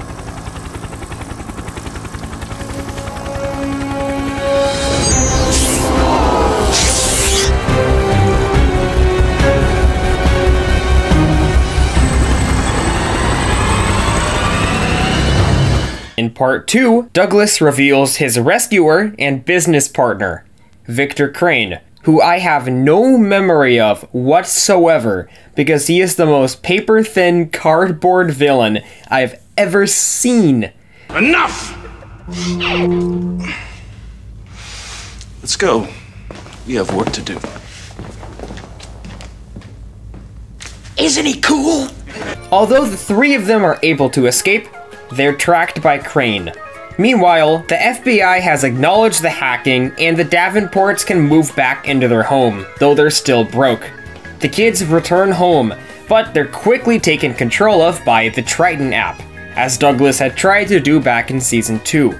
They attack the family, but Donald manages to appeal to their hearts, way deep inside, and snap them out of their mind control. Remember when I found you in the lab? Our first day at school? When we won the robot throwdown?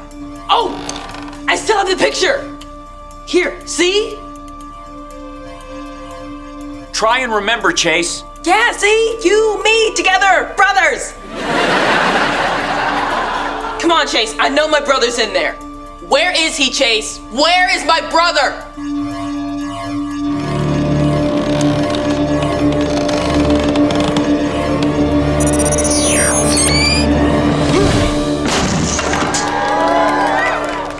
Honestly, I did not think that was going to work. Oh, come on! I'm beginning to think I backed the wrong Davenport. You know, some partners would actually encourage each other.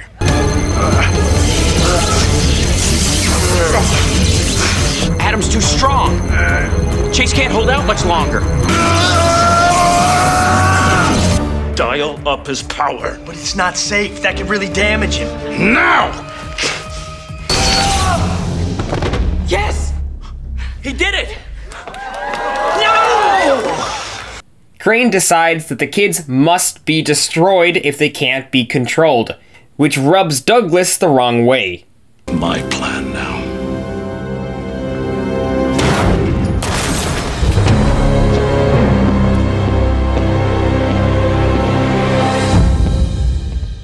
By Season 3, Douglas becomes a frequent recurring character on the same level as Tasha, Perry, and Eddie, absolutely justifying his spot on this board. Meanwhile, the family looks at the destruction in front of them, the ruins of the old lab, and vows to rebuild.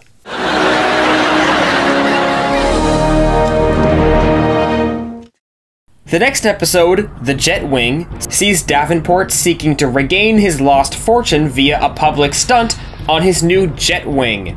With their capsules destroyed, Adam, Bree, and Chase's bionics are severely glitching, which becomes difficult as Principal Perry has demanded that they be her bionic servants, lest she expose their secret. Come back! Okay, we've got some serious problems. When the jet wing unexpectedly runs out of fuel, Davenport plunges into a free fall, and no one's bionics are able to save him. Oh, cool, let me see. Donald only survives by crash landing on Principal Perry, who breaks his fall.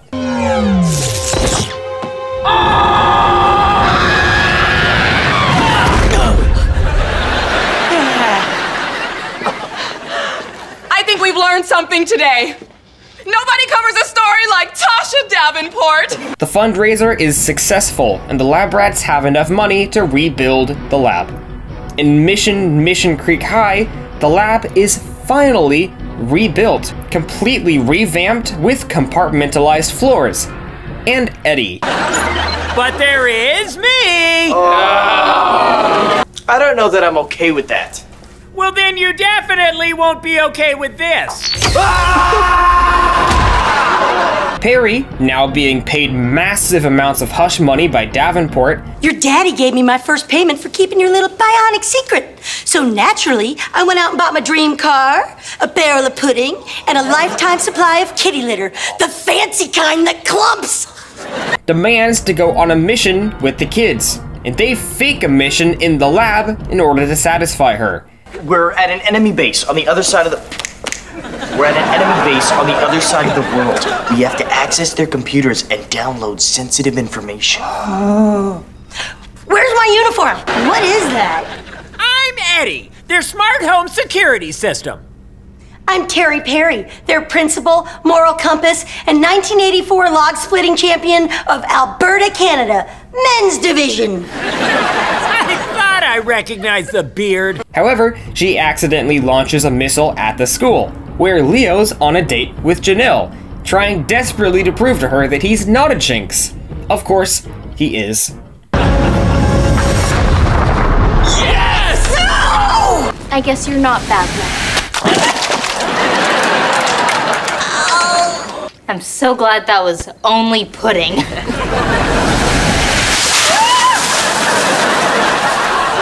Oh, wow. Principal Perry was right. That kitty litter does clump. And finally, the season is on track. For a generally episodic sitcom, it's impressive that it took 4 full episodes to resolve Season 2's cliffhanger and re-establish the show on its status quo. In Season 1 and 2, I talk about standard school storylines and rogue invention storylines, but in Season 3, there's so few fluff episodes that we don't see any clear patterns emerge. Principal from Another Planet is an X-Files alien invasion style storyline, which winds up being a short film created by the characters.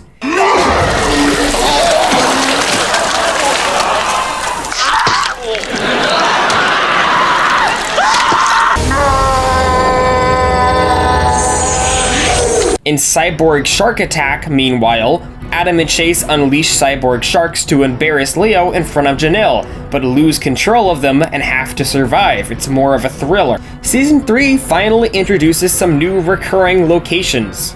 We see an exterior shot of Mission Creek that's not a disconnected establishing shot, though we only see it a few times. Prominently, though, is Tech Town, at which Chase and Bree both become employees, working for their stuck-up boss, Scott. Now, I don't want to play favorites here, but I like him and not you. Some stories told here include Chase repurposing Eddie to win a Design Your Own app contest, but accidentally causing him to spread across everyone's phone like a virus. Daily reminder, no one likes you.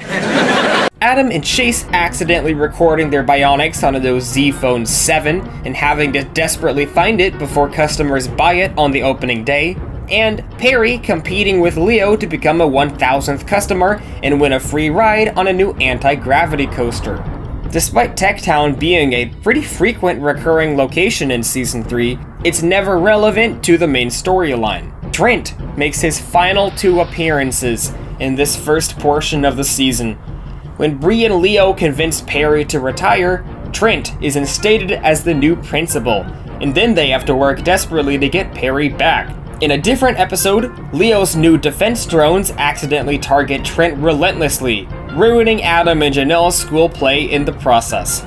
Adam spends the entire episode practicing his one singular line and completely forgets it during the actual performance. Pray tell, have you seen one?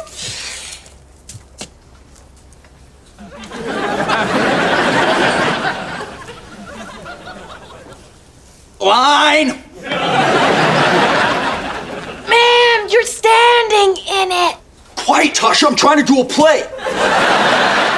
Here are another top 10 Trent moments, and then we'll bid Trent a hero's farewell. Come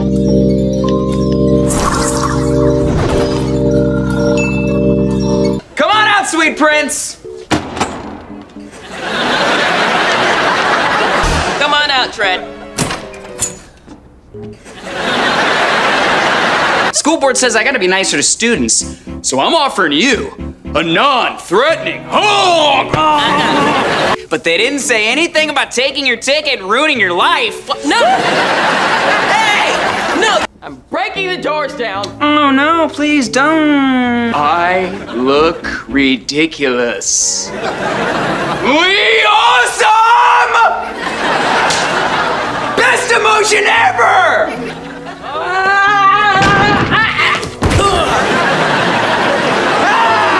Totally fell for it! Whoop! Kimchi! Oh no! Oh, the flying balls of doom! Out of my way, you're all losers! Bye, Trent. I love you. In Taken, Douglas contacts the lab and tries to tell them that Crane's gone insane. However, no one believes him and they all dismiss him. Davenport installs the new Davin wall in the lab so that no one with bionics besides the 3 kids can pass through. At school, Douglas makes another attempt to appeal to Leo, showing Crane infusing himself with dangerous bionics, but ultimately, it's too late. Crane manages to capture Leo and Tasha. Davenport sets out on his own to save them, using his new Davin cycle. However, with Davenport now separated from the kids, Crane reveals a new ability, Geo-leaping, which was first introduced as a power Leo had in Parallel Universe. Crane geo-leaps into the lab and handily defeats Adam, Bree, and Chase in combat. As Davenport desperately fights to rescue his wife and stepson from a dangerous exothermic heater, Douglas arrives in the lab at the last minute to defeat Crane and save his kids. I should have done this a long time ago. God! Oh, no! You let him get away! Get out of my house! Upon returning to the lab, the family reunited, Donald makes it clear that Douglas is not welcome here. Douglas reluctantly agrees to leave, and does so. There's no explanation given for why Crane doesn't just geo-leap back into the lab again later. He just completely gives up his plan to kill them from here on out. It's never mentioned again. In 3- Bree, Bree gets accepted to a semester abroad program in Australia, something she's genuinely passionate about, but Davenport firmly says no, because she's needed for missions. After having to miss a concert for chip maintenance, a fed-up Bree angrily destroys the chip, ridding herself of bionics. Bree, what are you doing? Getting my freedom. Bree, no!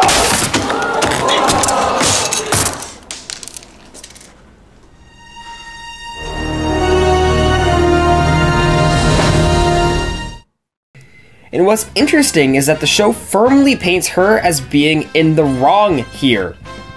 It treats this as a 100% morally incorrect decision, the exact opposite of Rats on Strike from Season 2. Cause like, really? This girl deserves a childhood. I personally think Bree is not in the wrong here. Not 100% in the right, but the episode has Bree learn the lesson, oh man, I was so wrong to have ever sought a normal life. I need to be there. It's kind of like Spider-Man's great power concept, but without any real elegance or actual thought to it. It gets kind of itchy. And I don't think the show is trying to explore any interesting concept.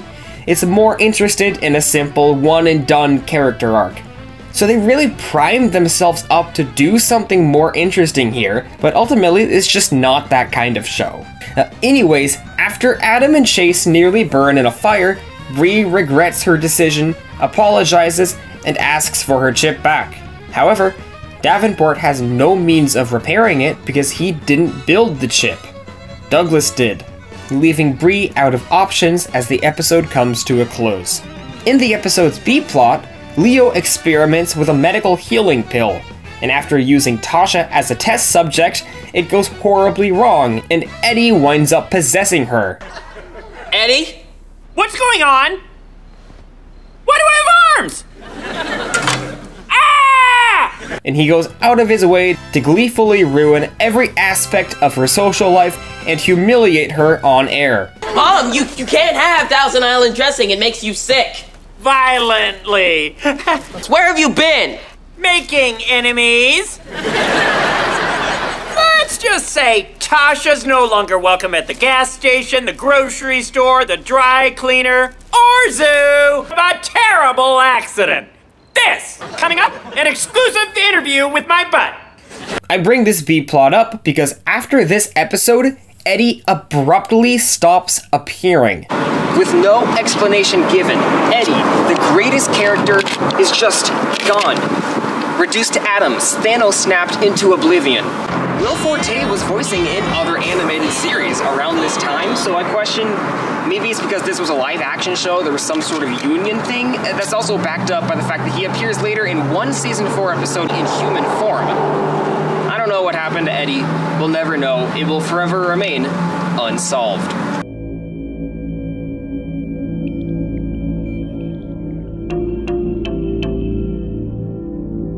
Picking up with Bree's destroyed ship, which father knows best sees Davenport absolutely hopeless when it comes to fixing what Bree shattered. Leo reaches out to Douglas, who's now homeless, living in bushes. It's not clear what happened to the countless billions he hacked and stole from Davenport. You'd think he would use those, but whatever, he's homeless. What specifically happened to Davenport's money is never addressed. Douglas is able to restore the chip and give Bree her bionics once again. After risking his neck to save them countless times now, Donald finally decides to give his brother a second chance, allowing him to move in with them and become a part of the family again. This episode also has my favorite B-plot of the entire show. Adam and Chase look for a replacement for Bree's Speed, and Adam's first idea is to steal a grandma from the parking lot of a store and give her bionics. Oh, bionic grandma, I'm cold!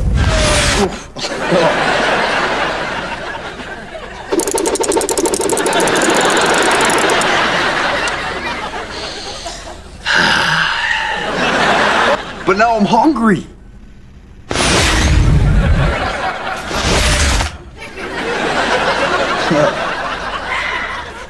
Thanks, bionic grandma. After that doesn't work, they decide to soup up Davenport's Davin cycle. How is this going to get us to missions faster? Oh, it launches footballs at high speed, so I figure you make it bigger, do some typey-typey, and it will launch us to our missions. Any questions? But then they struggle to find a way for both of them to ride it. I'm not just gonna sit there with my arms wrapped around you. Yeah, well, you wouldn't be able to with those scrawny little sticks. There's gotta be a way for the two of us to ride that's not completely embarrassing. Not working! Not working! It's not working! Put me down!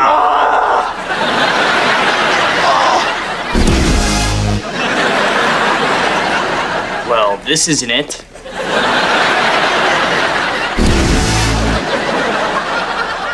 Nope.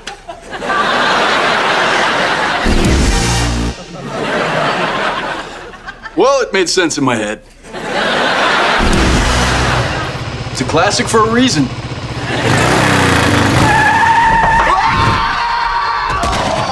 It's absolutely iconic, great stuff.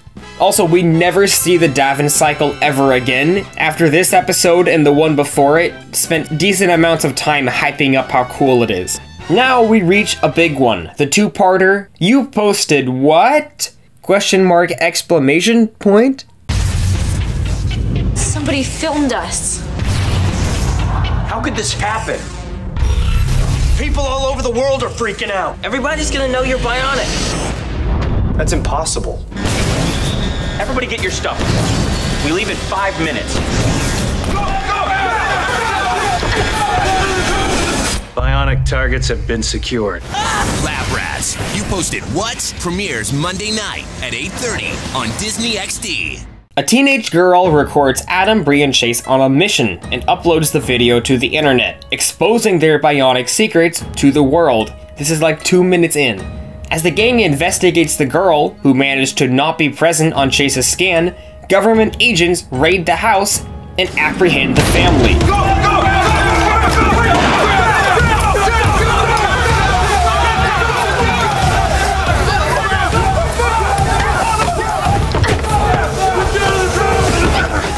Secure the perimeter.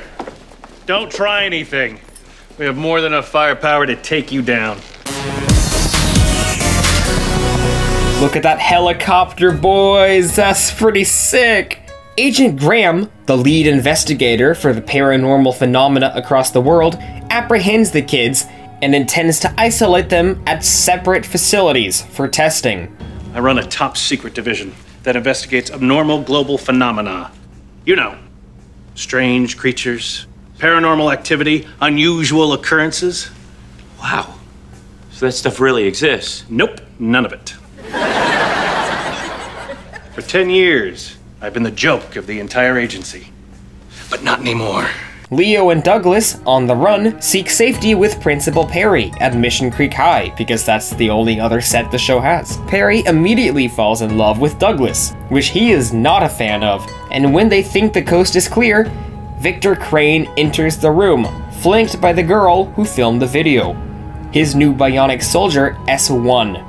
Crane incapacitates the adults, while S1 crushes Leo with a ceiling beam, leaving him stranded.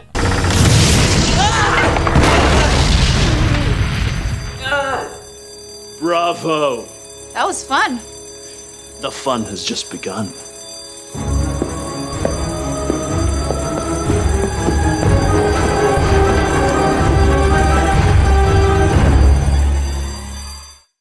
Julie! My arm's pinned underneath the beam. Oh! I got this, Dougie.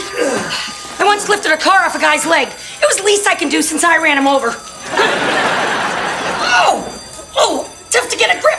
My hands keep slipping on what I hope is red paint. In the second part of the event, Leo recovers in the hospital, but his arm has to be amputated.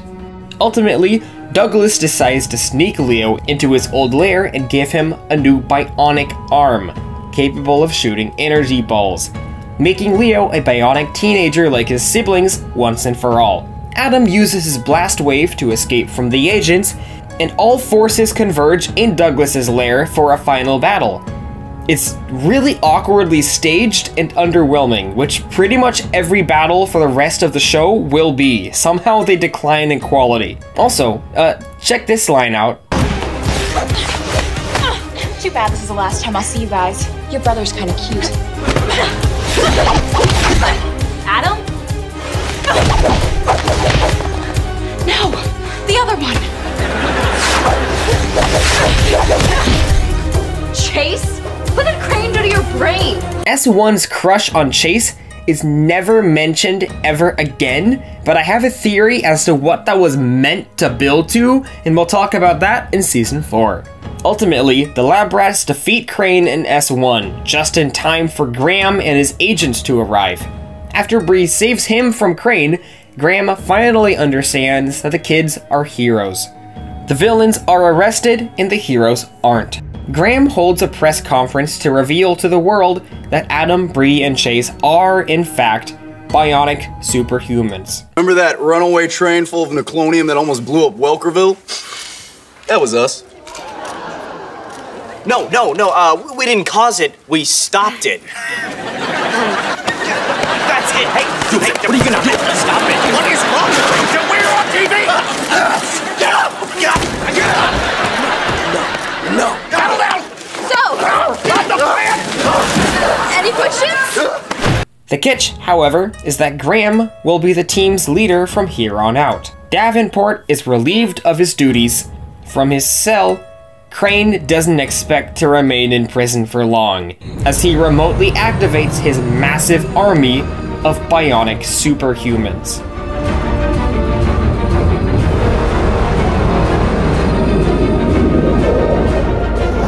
Rise, bionic soldiers!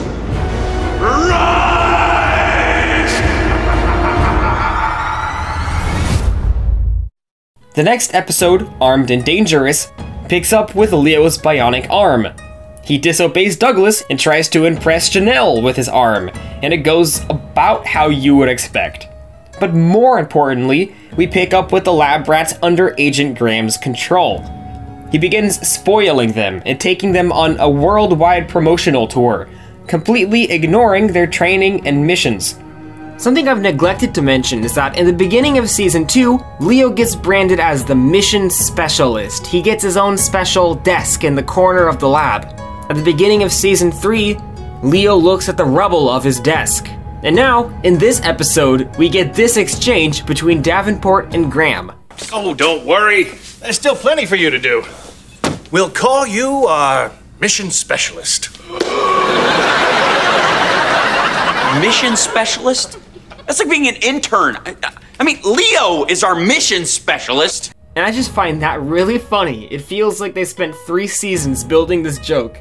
Davenport has to take a mission in their place, leading to mass injury, and the kids realize that Graham is no replacement for Davenport. Like, at this point, Davenport, wouldn't you just call the police or something? Like, why did it have to be one of you guys? When the president himself arrives to inspect them under Graham's leadership, the rats fake glitches in order to embarrass Graham and expose his irresponsibility. Although the president is initially outraged, the kids truthfully explain the situation, and he proceeds to fire Graham and kindly reinstates Davenport as the mission leader.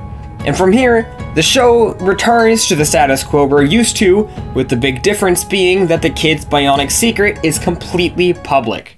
Most of the standalone episodes released from this point tended to revolve around their publicly revealed bionic identities. In Merry Glitchmas, Chase installs actual bionics in the kids' new action figures, but Tasha accidentally takes the unstable figures to a children's charity drive.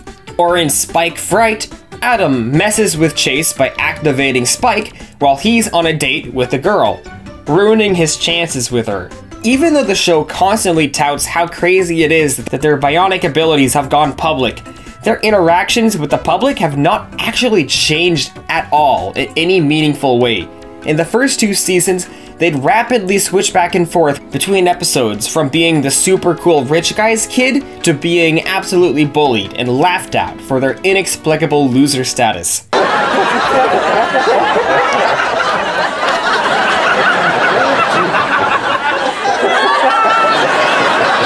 And nothing has changed. They rapidly switch back and forth between episodes, from being the cool bionic heroes or the unpopular bionic freaks. Even the recurring characters from previous seasons barely react whatsoever. Caitlin doesn't care, Janelle doesn't care, Scott doesn't care. Apparently, calculating receipts properly isn't one of your bionic abilities. Grandma Rose just uses it as an excuse to hate Davenport, but she already did that. Like, it's treated as a big deal, but really when you think about it, it isn't. And in some standalone episodes, such as Face Off and Alien Gladiators, their newly public bionic abilities aren't relevant nor mentioned whatsoever. In Face Off, Bree's new boyfriend asks her to the dance, and Adam and Chase use cloaking technology to impersonate Bree and ruin her night. This is 2 episodes in a row where Adam is exceedingly a jerk and ruins his siblings' love lives solely for his own amusement. And I was initially worried that his character was maybe taking a big nosedive, kinda like how Patrick's just a bit of a jerk now and not as funny to watch as he was in the old episodes. But luckily, it was just these 2 episodes, and Adam is totally fine again afterwards. Speaking of Bree's boyfriend, Bree has had a new boyfriend in every single season, and they always abruptly disappear with no explanation given. In season 1, she's dating a guy named Ethan in 2 episodes. Then we never see him again. In season 2, she's dating the aspiring artist Owen, and things seem to be going fine. Then he's gone. Now, all of a sudden, Jake is her boyfriend. And after this episode, we will never see him again either. And then from this point on in the rest of the show, Bree pretty much develops a crush on whatever male walks into the room. A minute ago, I mentioned Alien Gladiators, which sees the family attend a sci-fi convention for the hit movie series Alien Gladiators. Well, I will be going as the beautiful Queen Andromeda. Really? You? Great costumes. Oh, look! We both dressed up as Queen Andromeda.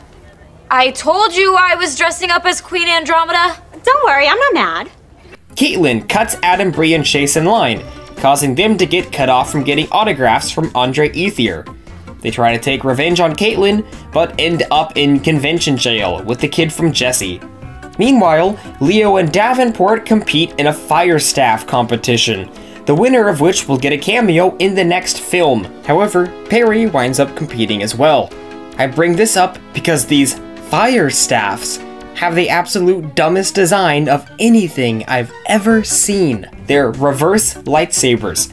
The inside is the saber. You grab the stick and try to shock your opponents with the things on the outside. Why would you get a giant double-sided stick to do that? Just get shorter ones. I don't need to sit here and explain why this makes no sense. My friend and I laughed hysterically at this in middle school when the episode came out, and this specific weapon is the thing that I've thought about from Lab Rats most out of anything from this entire show in the 6 years since I watched it. It's flashed into my brain about once per month since the episode came out. I am currently working on a proof-of-concept pilot for a fan-made Transformers show just for fun, and while designing a collection of weapons to put in the backgrounds, I insisted to my designer that the fire staff get proper representation. The fire staff means everything to me. All hail the fire staff. We will fight for our freedom! Wait, that didn't feel right. Can we do that one more time? Dude, you're not even getting paid. The identity revealed while living in Mission Creek era of the show actually doesn't last for much longer, and the status quo of the series will dramatically shift again in only a few episodes. Now, I firmly can't decide if the episode Brother Battle is Keystone. Here's what happens, let's see what you think. Chase is tired of being picked on by Adam, so Douglas secretly unlocks a new bionic ability, a laser bow. What's that? Laser bow. It's my new ability. That's not a new ability, that's a giant glow stick. Basically just a lightsaber growing out of his hand. After beating Adam, the power balance of the house is knocked off its axis. Donald, mad at Douglas, opts to unlock a new power in Adam. Pressurized lung capacity.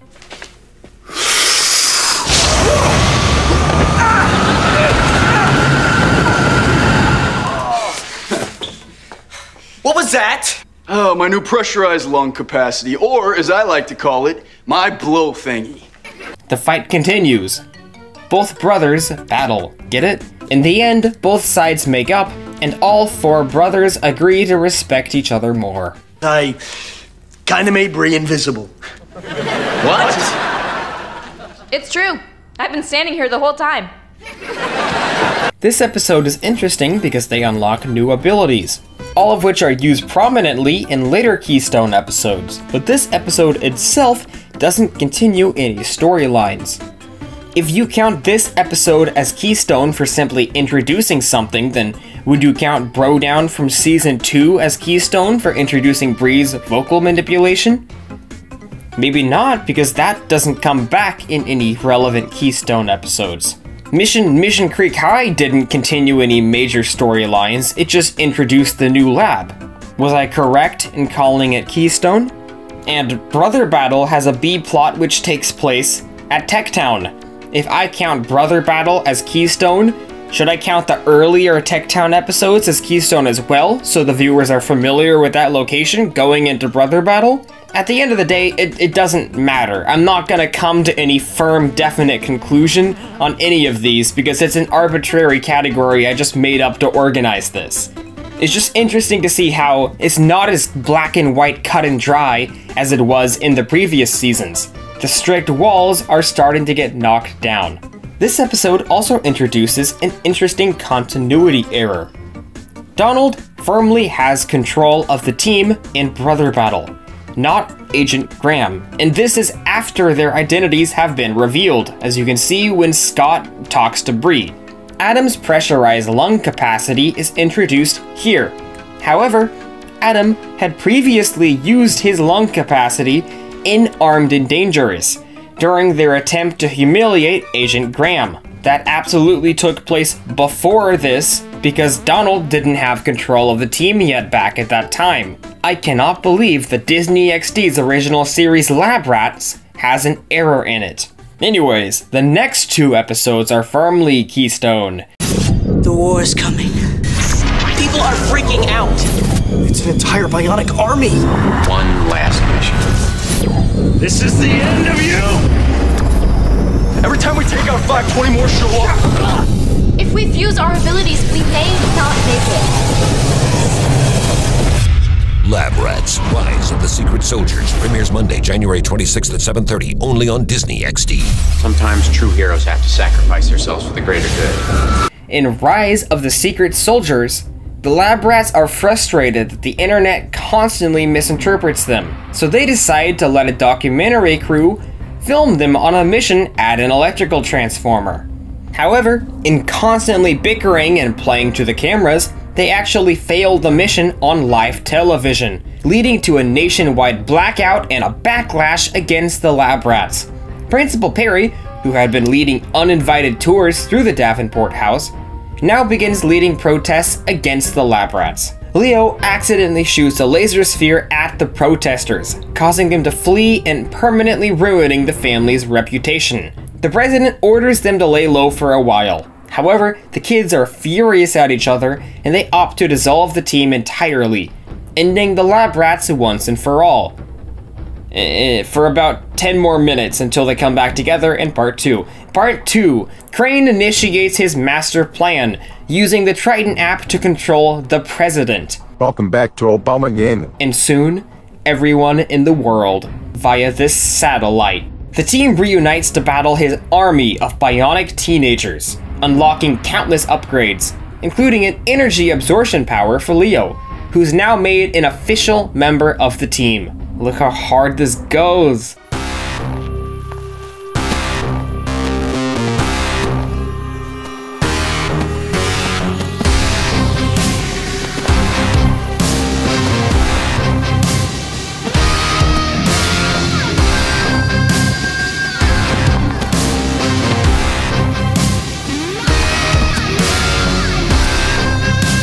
The Lab Rats have to battle Crane's evil army before the satellite brainwashes the entire planet. Give it up already. Your dinky arm isn't gonna save you this time.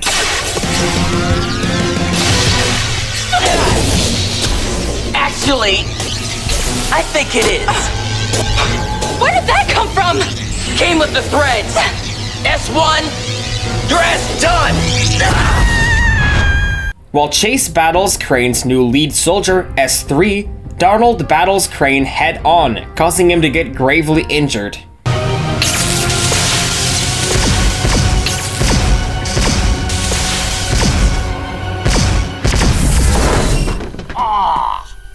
We don't have to take out the army or stop the satellite signal. Then why are we here? If we take out Crane, the Triton app will be disabled and the soldiers will deactivate. When the battle begins to go in Crane's favor, Douglas reveals to Adam, Bree, and Chase that they have one last ability he's never told them about.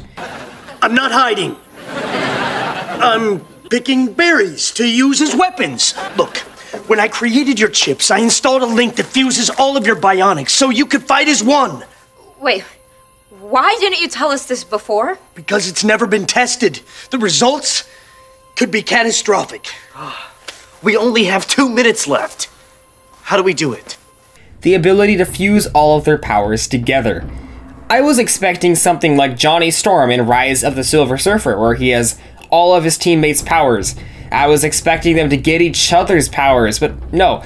They just generate a big ball of energy together and then blast Crane away.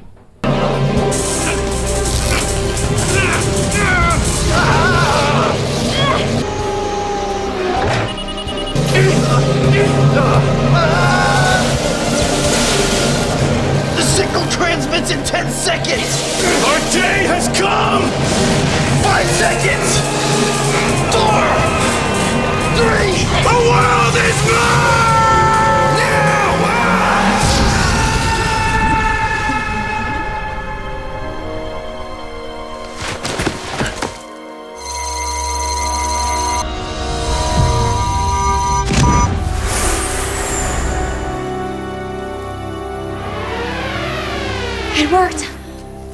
is deactivating! Okay, so epic, cool. So the battle's won, the team is reunited, but Davenport is in fatal condition. The guy who created you is pure evil. Brand new Monday nights. These kids have proven they can save lives and change the world. Cover, go! Welcome to the world's first Davenport Bionic Academy. I choose you as my opponent for the first Bionic Death! We're working. Fine. These are the moments that define us. Lab Rats, Escape to the Bionic Island Week starts Monday night at 8:30 on Disney XD. In Bionic House Party, S3 and all of Crane's brainwashed soldiers follow Adam home, completely amnesic and with no memory of who they are after the combined power-up. When Bree and Chase realize that they're honestly just nice kids who have been brainwashed by Crane, they agree to hide them from Davenport and the government. Davenport's hospitalized, and when he starts to flatline, Leo uses his energy transference ability to transfer his life energy to Davenport, saving his life.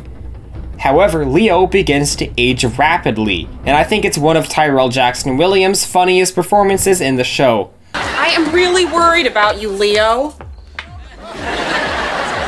We had to stop 7 times so you could go to the restroom. What did she say? She said you have a weak bladder. Why does she need a ladder? Oh. With Leo now flatlining, the Bionic soldiers reveal themselves to Davenport and do a combined energy transfer to save him. Davenport sees the good in the kids, and rather than letting the president and the FBI lock them up, he opts to train them. As the episode ends, he reveals his new Bionic Academy Island, where the students will go to live from here on out. And the Hydraloop. Oh, what's a Hydraloop? It's an ultra-modern high-speed transport system. It works like a pneumatic tube to and from the island. You hop in on one side and it spits you out on the mainland in minutes. That alone cost me $50 million. Great. See you on the island. You couldn't spend $50 million to make us do that? First day of Bionic Academy sees the family arrive on Davenport's new Bionic Island. Adam, Bree, and Chase, outfitted with new mission suits, are teachers at the academy. However, Leo, due to only having had his arm for 6 months, is classified as a student, something that greatly frustrates him. Chase and S3, now renamed Sebastian, begin to butt heads, while Bree and Adam deal with 2 new rambunctious students, Spin and Bob, who were clearly not anywhere in the previous couple episodes. Spin's bionic ability is that he can spin super fast and basically become a little tornado, which is weird. I mean, I feel like theoretically Bree could do this. It's such an oddly specific ability. Crane intentionally chose to give this child the ability to become a tornado. Okay. Bob, meanwhile, has super strength and levitation. He's very stupid. He's basically just a second Adam. And he also has a creepy, relentless crush on Bree. Sup, little mama? Can we help you? How can I put this? I need a little bit more room in the cargo area. Bob, Spin, and Sebastian have now joined the major recurring character list. But, as you'll see, things are gonna get a little bit weird and wacky with them. Leo is frustrated by being a student, punches the wall, and accidentally knocks the entire island off of its foundation. In a panic, he blames Spin rather than confessing. Chase and Sebastian put aside their differences and use their molecular kinesis to put the island back on its foundation and stop the leak. Leo confesses that he broke the island, apologizes to Spin, everything's good, the end.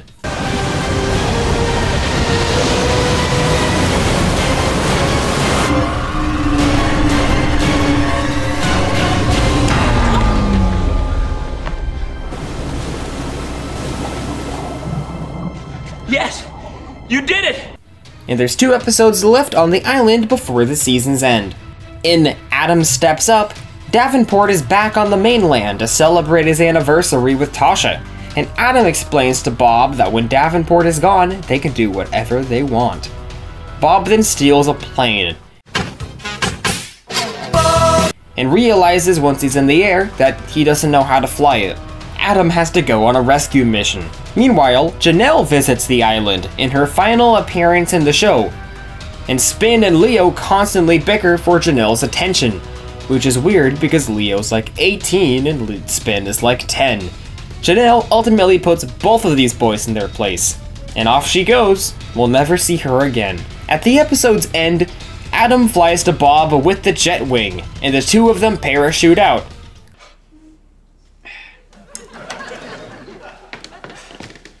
Tasha, dinner's ready.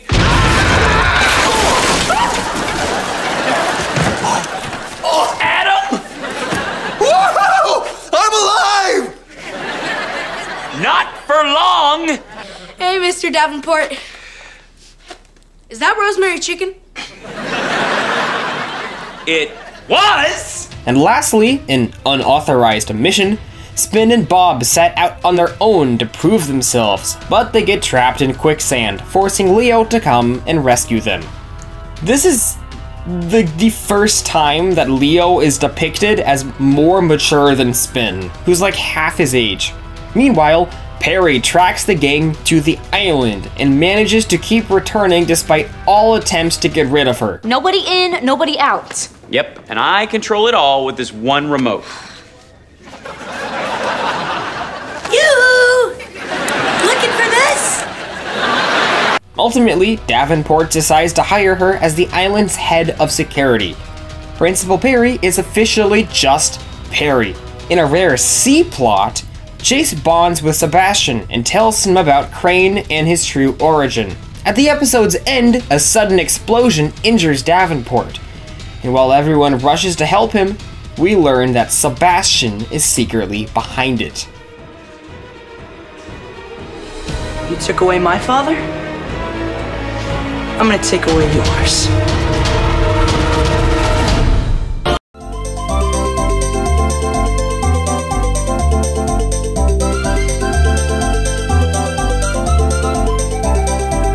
And just like that, Season 3 ends.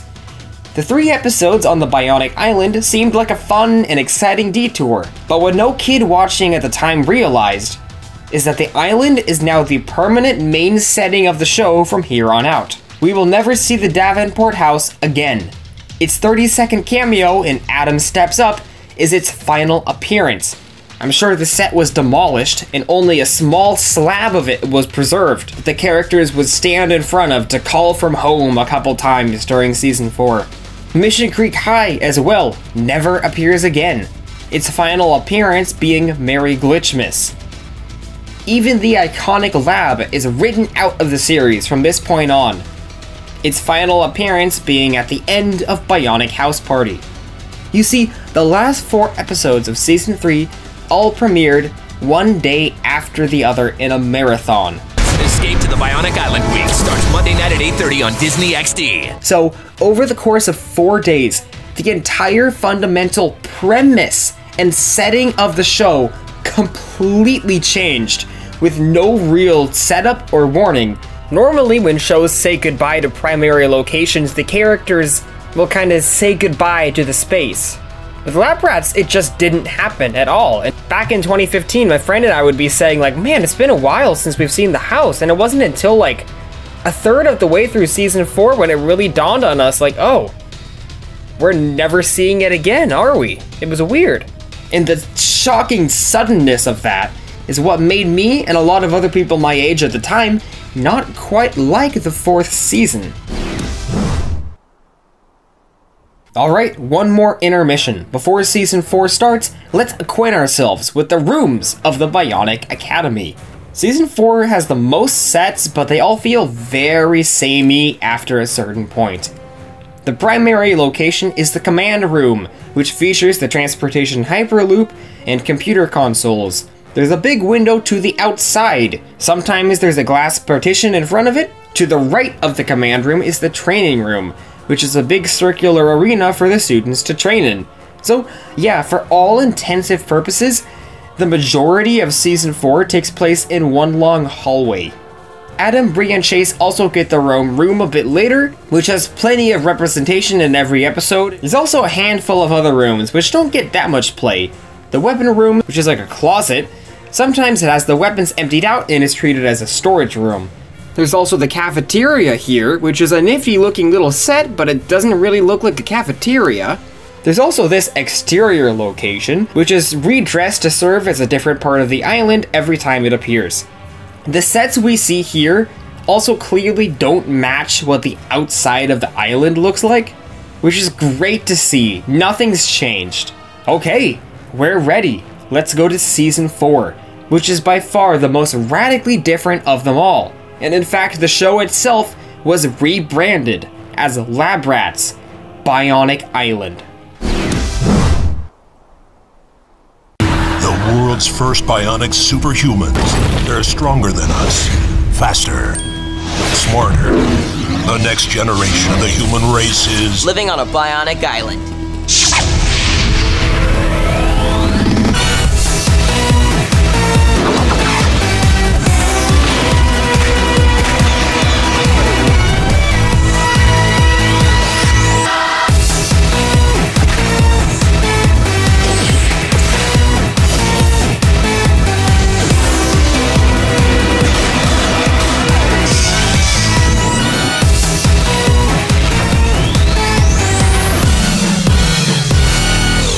At this point, the line between keystone and filler is completely shattered and broken. There's constant references to previous episodes, and I'm not even sure what the main storyline of the season really is. It almost like branches off into 3 concurrent storylines that are all very, very loose. Apparently, Disney also took note of the hour-long specials performing well, and this season there are 5. Technically 6, as one episode acts as the first half hour of an hour-long crossover with a different show called Mighty Med. Here on the island, pretty much all of the recurring characters from season 1, 2, and 3 are just gone. No more Trent, no more Janelle, no more Scott. Caitlin manages to squeeze in 1 more appearance, which surprised me a lot. I have no memory of that, so she was the only survivor. And we've now updated this to include their season 4 appearances. This season features Davenport the least. Yeah. You abuse your workers, you beautiful man. And in fact, he only appears in 15 of the 26 episodes. You know who else appears in 15 of the 26 episodes? Douglas. Every episode that's missing Donald has Douglas in its place. As the episodes aired week to week, the two of them would constantly alternate back and forth as being the father figure of the episode. The episodes did not air in production order. If you look at the order the episodes were shot, Hal Sparks was absent from 6 in a row, meaning he likely had some other commitment at that time. Donald and Douglas are twins. Only appear together in 5 of the final 8 episodes of the season, but never before that. And as I just discussed, I feel like Douglas, even though it's not official, he deserves to be moved to the top row by season 4. But realistically, it would make more sense to move both of the brothers down here. So while the show's theme song, it certainly doesn't approve of my crazy reckless behavior right now, I am putting Douglas in the main cast. Jeremy Kent Jackson, congratulations. So remember, season 4 is where I stopped watching the show during its original run. I never even saw the final several episodes of the season until this retrospective. So I want to keep in mind, is there an actual noticeable shift in the quality of the show? Or did I simply mature and just not notice? The answer is interesting, and the biggest surprise of all will come in the final stretch of episodes after I stopped watching, because the show jumps the shark in the dumbest way imaginable, and my jaw dropped while watching it. Normally when I criticize something I get 100 comments defending it, as that show's fandom swoops to the rescue, but I can say whatever I want about Lab Rats because there is no Lab Rats fandom. No one will care. Let's make like a shark and jump in. We need to put this place on lockdown. Yeah! The rebellion has begun. Anyone who stands in our way will be eliminated. We never should have trusted you! can't stop this rebellion. Let's see what you got.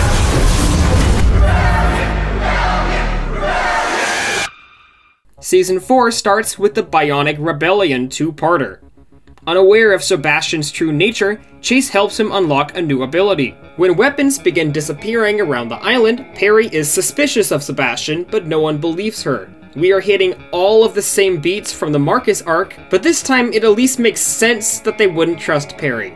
When Davenport and Perry enter the Hydro Loop leading to the mainland, Sebastian strikes, blowing up the loop and stranding them inside without oxygen, while he hacks the school and tells the other students about Crane. He, and 2 students who have joined his side, unlock every bionic ability and battle Adam, Bree, and Chase for control of the school. A battle entirely contained to this one room. Give it up, Chase! We're more powerful than you. You can't stop this rebellion.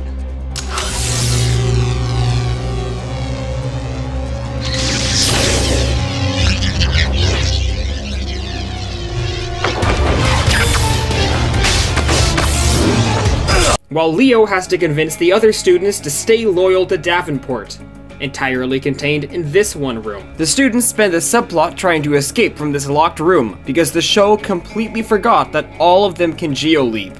They never use this ability ever again. Spin and Bob help Leo sneak out, and his arrival to the main battle is exactly what it takes to tip the scale in favor of the Davenports. I could do this all day.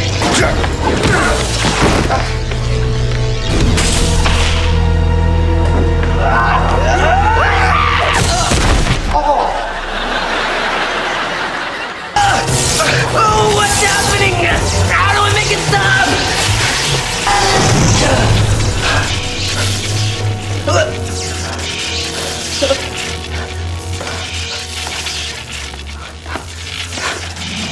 Your rebellion is over.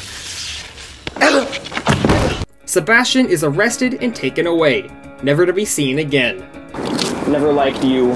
You were just Marcus, but worse. After making his way back to the island with Perry, Davenport apologizes to his students and promises to be honest with them from here on out.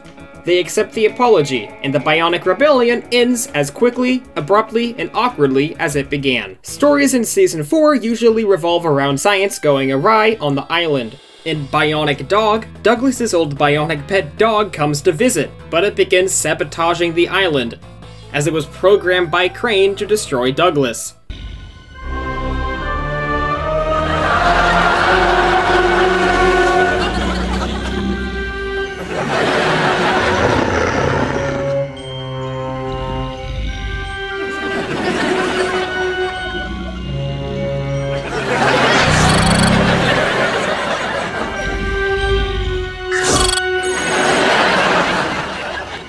Extra chunky.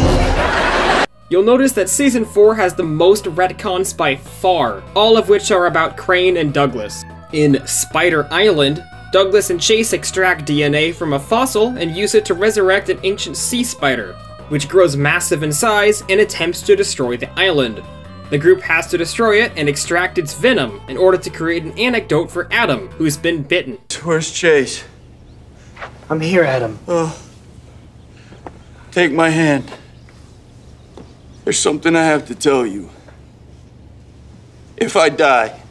I'm not gonna let that happen. No, listen to me.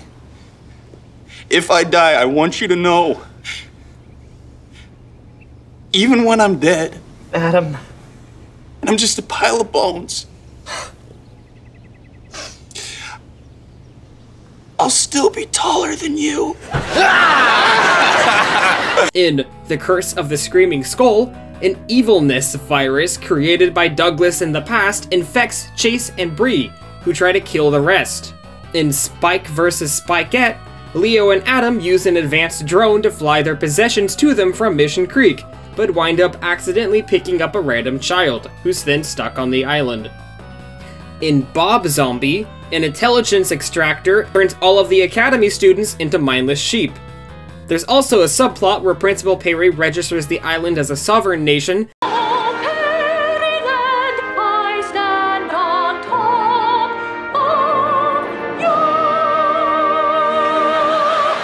and the group has to stage a fake wedding between her and Douglas in order to reclaim ownership. You get the idea. A few more notable episodes include Under Siege, where a mysterious assailant keeps vandalizing the island. The initial suspect is Principal Perry's niece, Carrie, who they managed to bring back after one singular Season 2 appearance, but not Trent. I would have given anything to see Trent come to the island. After scouting at night, the culprit is revealed to actually be a sleepwalking Leo, whose bionic arm has been glitching due to him not having a capsule. Douglas makes him a tiny capsule for his arm, and the situation is resolved. This is the Bionic Island episode that felt the most familiar to me while rewatching it. I also vividly remember my friend and I laughing at how bad this explosion looks.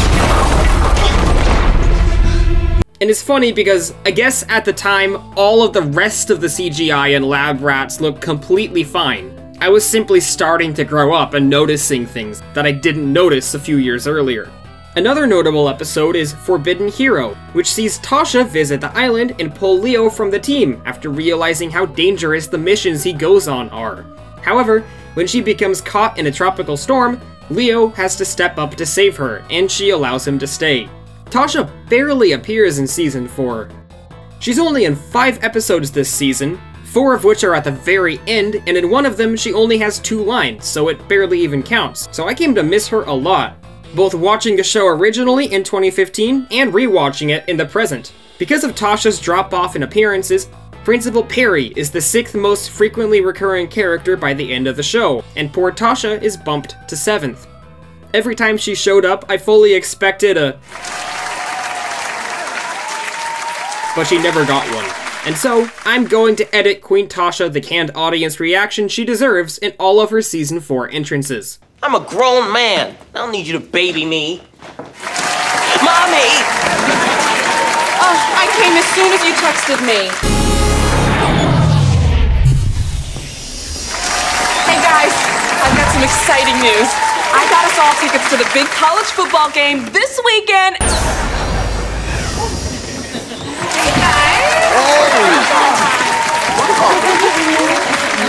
Hey. This episode also sees the final appearance of Caitlin. Hi everyone, I'm here! Caitlin? This place is beautiful. Thanks for inviting me. We didn't invite you. It was implied, Bree. I had no idea where you guys went after you left Mission Creek. That was the plan. So I've been secretly trailing Leo's mom for weeks, hoping she would lead me to you guys. Wait, you've been stalking Tasha? Oh, don't be so dramatic. Is it stalking to follow someone around day and night? Yes! How did you get past our Hydroloop security guard? Let's just say you're gonna need a new one. She was not like this in the beginning. I was thinking we could go to the park and fish fair change out at the fountain. Last week, I made $1.73. This isn't like character development, they just changed their mind on her character as it went on, and honestly, good for them. Bob becomes infatuated with her, which in turn makes Bree jealous. So Bree and Caitlin compete for the love and affection of a 10-year-old. Okay.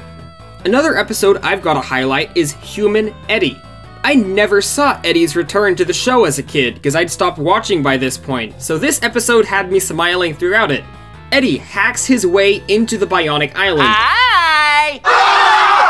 Because Perry is slacking on her cybersecurity. He just roasts the cast in yet another fantastic display. We don't want you here! Wow, look who finally got a big boy voice. Still waiting for the rest of your little boy body to catch up, huh? You're supposed to be in Mission Creek with Tasha. Don't worry, she's fine. I triple locked her in the closet. That's it. Where's the hammer? I don't know about the hammer, but I'm definitely looking at a room full of tools. Davenport creates a synthetic body for him to help Perry and reprograms him to be nice. Isn't that right? That's right! I altered his personality. I made him nice. I begged him not to, but now I'm glad. He is of course played by his actual voice actor, Will Forte. Perry, bored, then reprograms him to be mean again, and Eddie proceeds to torture Leo and Bree. I'm back! Remember all those times you you treated me like a piece of junk in the wall? Well, guess what? It's your turn! Don't get too excited. You'll use up all your air faster.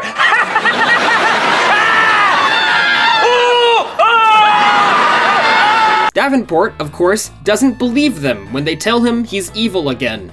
They're covered in plaster. It's been 4 years, Donald. You should just believe people at this point. Principal Perry has to fight Eddie in order to defeat him. Davenport finally believes Leo and Bree about Eddie's true nature and forces him back into the wall to be tortured alongside Principal Perry. Your new wall mate. Wall mate? Let me out! Let me out! Get me out of here! Oh no! I got an itch! Scratch it, Eddie! Scratch it! No! No! Get me out of here! Get me out of here! And that's the last we see of him. It's a very strange farewell episode to a character who was essential in the early days of the show. And meanwhile, in the B-plot, Chase and Adam have to pitch to the president how to solve climate change. Let's see. The globe is warm and round, much like my pizza. And when I cool it, I only blow on the parts I'm about to take a bite of. So, what I think you're saying is, instead of focusing on the entire planet, we zero in on the specific hotspots, right? Yeah. I think we have another candidate for the job. Him? No! Spin and Bob continue to be recurring characters, with roles such as getting left behind at an arcade and having to deal with some robbers in the episode Left Behind. But here's something I find very odd. Check out this clip from the ending of Season 4, Episode 5. Enjoy the next 6 hours, Leo. How about a light source and a stick that lets you see at night? It's just Spin and Bob. What's odd about this? We never see Spin again. Hope you spin straight to hell. Alright, next. Jesus Christ, that's a little kid. Yeah, whatever. He's never mentioned after this, whereas Bob continues appearing until the end of the show. It's so bizarre, because there's no indication that this was intended to be his final episode. I don't know what it is with this show, but just abrupt disappearances, and I have to wonder what was going on behind the scenes with this. Now we arrive at a 2-part crossover with another show, Lab Rats vs. Mighty Med. Part 1 is an episode of Lab Rats, and Part 2 is an episode of Mighty Med. I am not familiar with this show at all, but it seems that the general premise is that these 3 characters, Kaz, Skylar, and Oliver, work at a secret hospital for superheroes. It has a cool comic book themed opening sequence. Davenport and Chase co-invent an energy transference device, but when Davenport takes full control of distribution... Well, did you at least go with a company that's environmentally conscious? I considered that and many, many other factors, and in the end, I went with the guy who paid the most. Ka-ching! A jealous Chase opts to sell the device all on his own. Given Chase's vast history of mistakes, we should know where this is going. He sells the energy transponder to a flashy company CEO, who turns out to be a flashy new supervillain called the Incapacitator. Meanwhile, Oliver and Kaz sneak onto the island, because Kaz wants to be installed with bionics. Evidently, a huge part of Mighty Med is that Kaz really wants to have powers of some sort. They try to blend in as students for a while before they're eventually found out and caught. Some superheroes from Mighty Med arrive on the island looking for the Incapacitator, and the typical misunderstanding crossover battle fight ensues before everyone realizes that they're on the same team. But it's too late, because the Incapacitator has incapacitated Chase and left the island with the energy transponder. Now we reach the second half of the crossover. I had to watch 99 episodes instead of 98. I suffered, but it was for content. Chase is brought to the Mighty Med hospital. While Bree, Adam, Skylar, and Oliver track down Incapacitator, Leo and Kaz stay behind to treat Chase. Unfortunately, no one knows how, so Kaz opts to switch minds with Chase in order to use his intellect to discover a cure. They're able to get him conscious, but a virus has infected Chase's bionic chip, and if his blood pressure gets too high, he'll explode. Meanwhile, the others track Incapacitator to Las Vegas, Nevada. Bree and Skylar both have a crush on Oliver, and they have exploded into a passive-aggressive grudge match. Okay, in the meantime, I'll recruit some superheroes to help us out. Thanks, but that's not really necessary. Adam and I are here. Yes, I know, but technically you're not superheroes. You're more like super impressive appliances. Because these 40-year-old male writers have decided that teenage girls fighting over a boy is their favorite thing to write. The whole group reunites to battle the Incapacitator at the Vegas Eiffel Tower and trick him into absorbing Chase's virus, incidentally causing the Incapacitator to explode, ending his threat once and for all.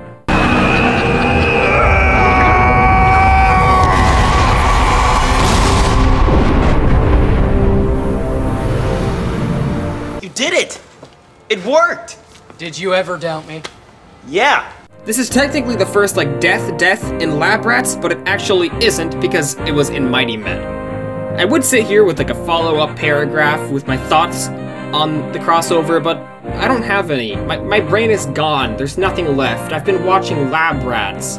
Wait! Adam's missing. Where's Adam?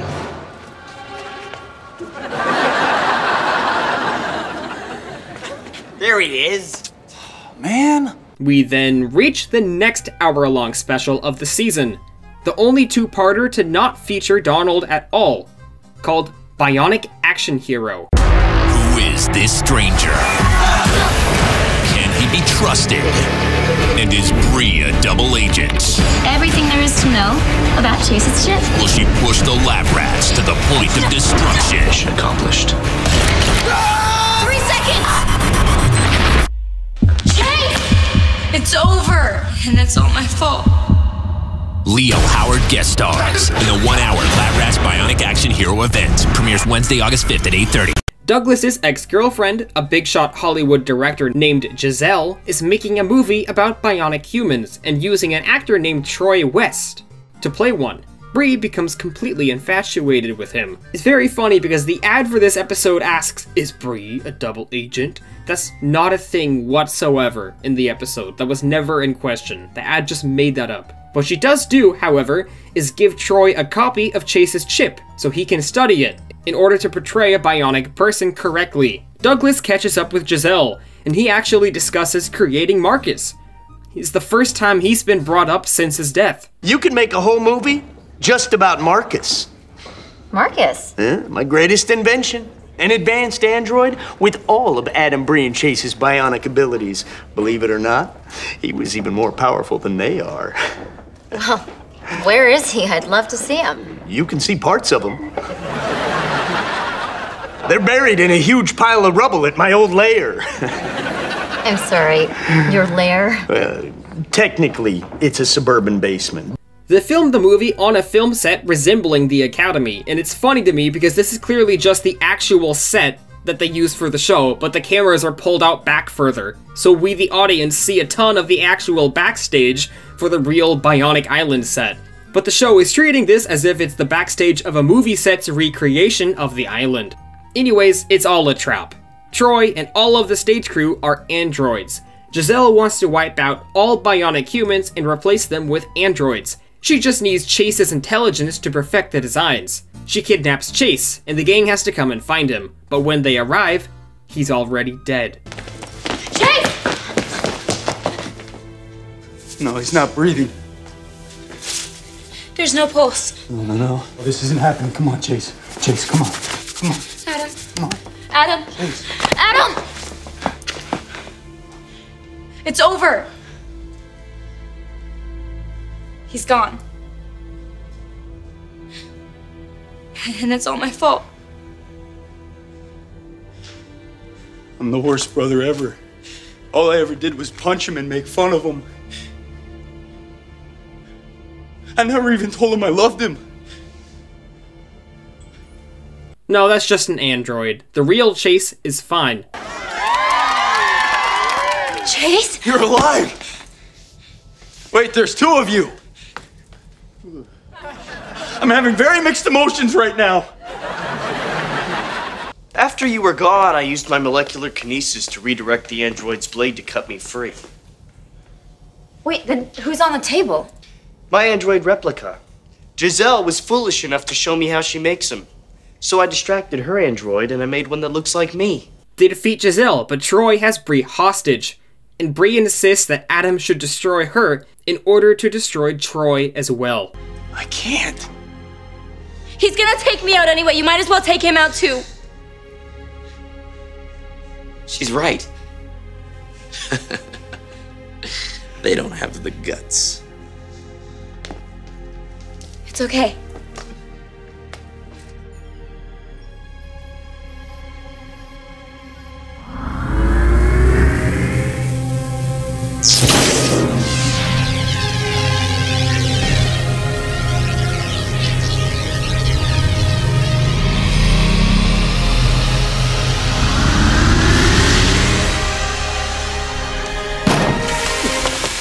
No, she was fine too, don't worry.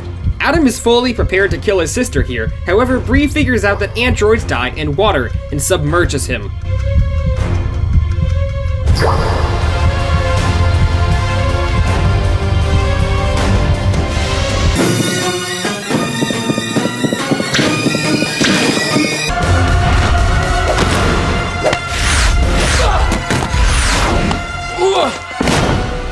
You owe me a swim.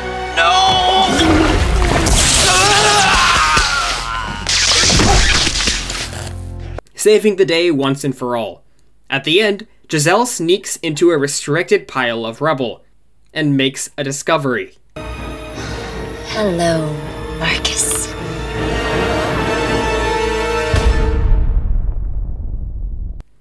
He's coming back, and his eyebrows will be more intimidating than ever. In One of Us, Leo is in Mission Creek visiting Janelle, entirely off-screen. Sorry, I had to pop back and deal with a little situation. Janelle missed me. You ladies can be so needy. She threatened to break up with you, didn't she? It was implied. I low-key hope she did break up with him, because she deserves better. S1 returns to the island, experiencing memory loss and flashbacks of Crane. Chase discovers a bionic virus that's in S1 and all of the students, which will kill them by the end of the day, unless they can unlock an anecdote from S1's memories. It was very good timing that this is when she showed up. This episode is significant to me because it's the last episode I watched back in 2015.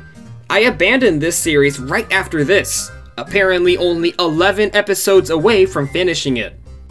Oh, they all live, by the way. They defeat the virus. Now I'll address that theory I alluded to back during Season 3's You Posted What? ?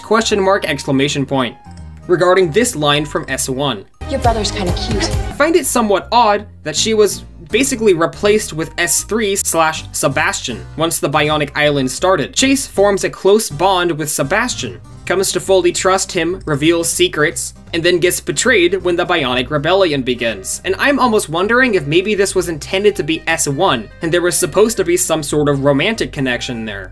Then maybe the actor had an availability issue, or maybe the executives didn't want a whole romance subplot in this show, because that would make it less appealing to 14-year-old boys. Throughout the last hour, you've seen how the promotional spots for the episodes have been getting way more epic and intense. There's a clear shift in how the show is being marketed. They want it to be as epic and cool as possible, so it wouldn't surprise me if the guys in suits said no to an S1 romance subplot and they had to throw in Sebastian instead. That's all speculation, though. That's just a theory.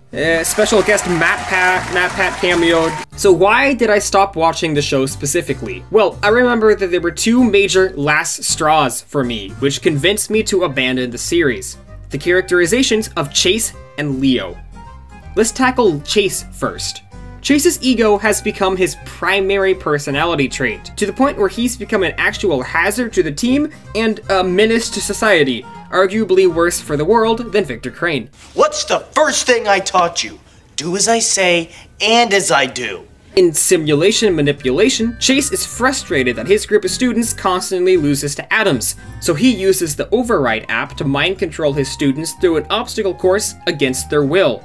In Space Elevator, Chase becomes jealous of Davenport's top scientists in his new space elevator. You look confused and or constipated. Do you have a question? Yes! Why is he working on this? The space elevator was my project. I've been working on it for years. Yes, but I had to pass it off so you could focus on being a mentor. Don't worry, Dr. Ryan's been working off your research. You gave him my research?!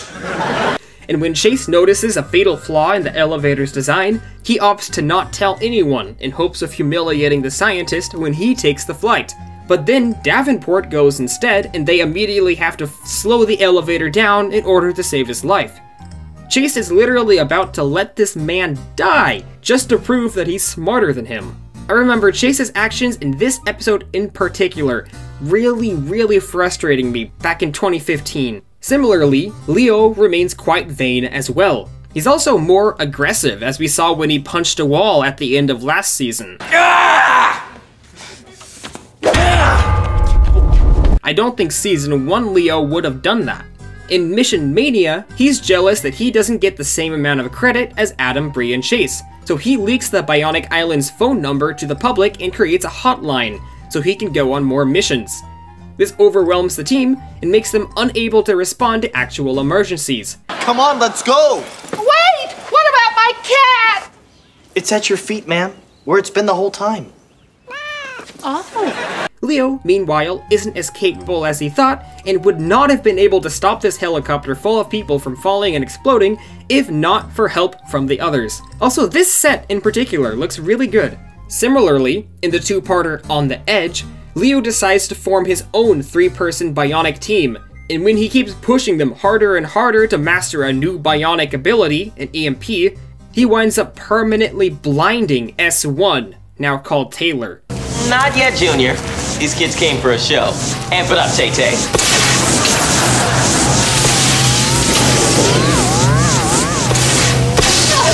Okay, now I'm in it. Not yet! Leo, it's too much for her! Oh, please, you're just jealous that your team isn't as powerful as mine. Leo, stop! Back off! This is my team! Taylor!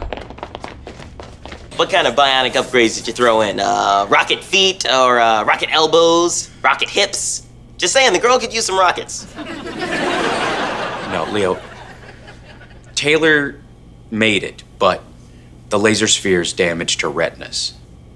She's lost her eyesight. She's blind. What? We tried everything, but no amount of bionics will fix this. He quits the team in guilt, calling from the single square wall of the Davenport house to inform them he's done and never coming back. And although he ultimately rejoins the team when Davenport's high-speed limo dangles over the edge of the San Francisco Bay Bridge, he still has to live with the fact that Taylor went blind solely due to him. Here's a few clips of the bridge scene. It's a big ol' hour-long special.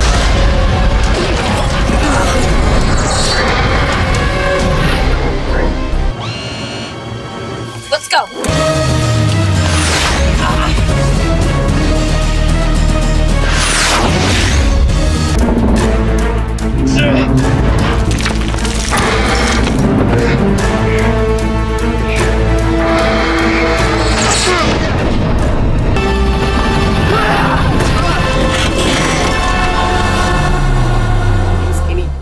And here's the thing. I don't think that they're writing Leo or Chase that differently than they did back in Season 1. I think the main difference is that this is 4 years later, and they haven't changed, and they are a lot older now. When you see silly 14-year-old Leo do this stuff, it's cute, he's funny, but now he's like a grown-ass man, and it's a lot harder to forgive him when he permanently blinds a woman, or when Chase leaves a man to die.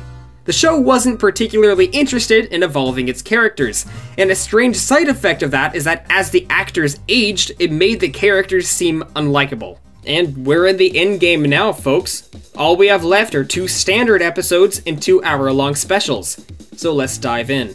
Ultimate Tailgate Challenge is odd because it truly feels like a Season 1 episode that they accidentally dropped in Season 4. Tasha arrives on the island with tickets for everyone in the family to go to the big football game. However, when Perry comes by and reveals she's been trying to get her tickets to the game for ages, Tasha lies and says she doesn't have any. At the parking lot, Perry discovers that Tasha lied and destroys the Davenport family's tickets. The Davenports then have to compete against Terry in a tailgate challenge in order to get new ones.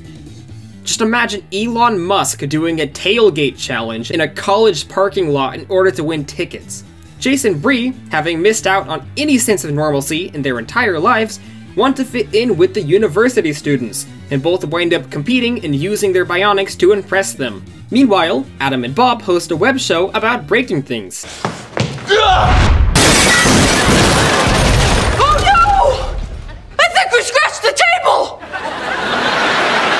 The next episode is called And Then There Were Four.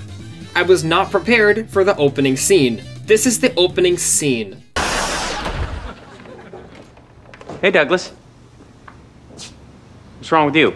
I just got a phone call from Daniel, Who's Daniel? your brother.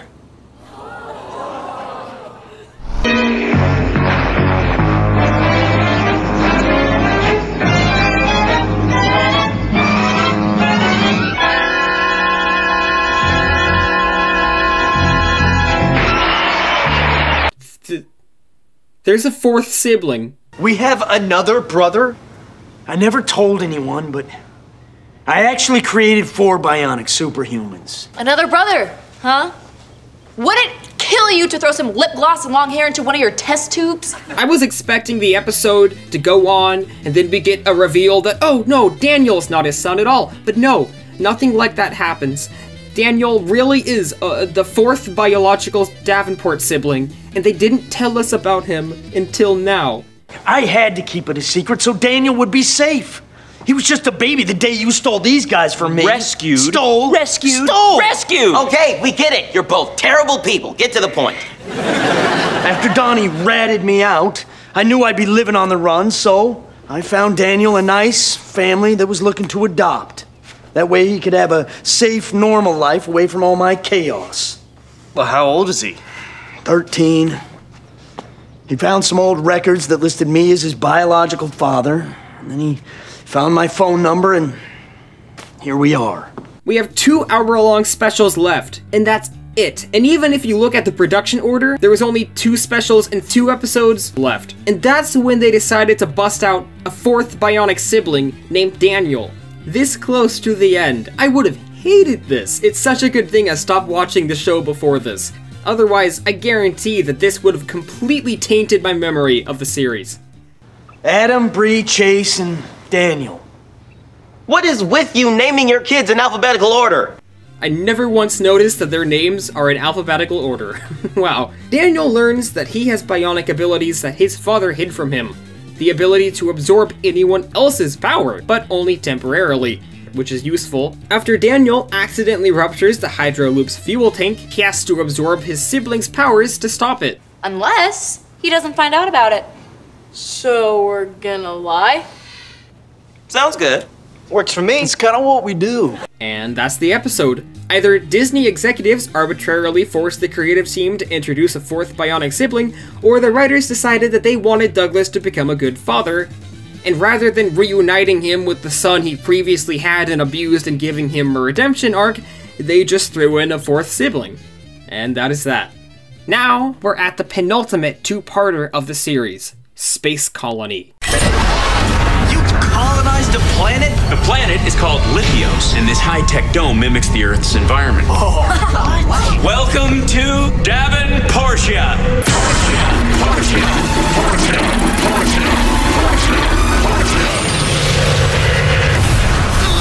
Adam! It's too much! Make him stop, please! Adam! Answer me! Answer me! Answer me! At some point, Davenport had discovered a planet in a distant galaxy and established a colony there called Davenportia, which is a phrase he had used back in Season 2. Greetings, people of Davenportia. It is I, King Donald. Now, he wants to bring the family to visit it. It turns out that underneath the island this entire time has been a light-speed-capable spaceship. You know, lab rats must have been performing well because they built 3 new sets, including a big spaceship and multiple rooms of a space colony, designed new costumes for everyone for just these 2 episodes. There's also a noticeable uptick in the quality of the CGI here.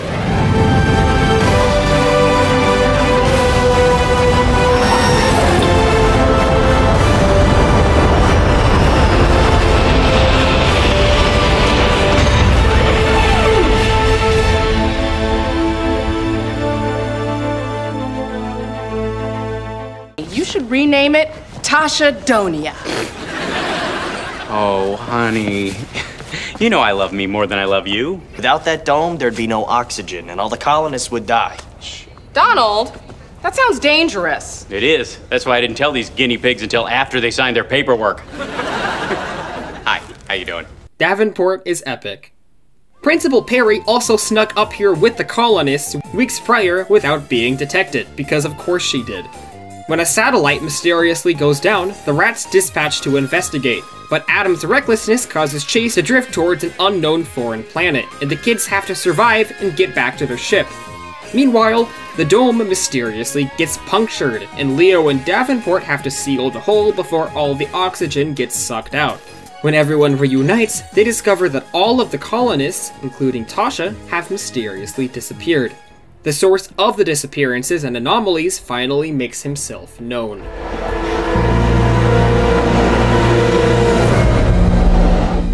You know exactly who I am.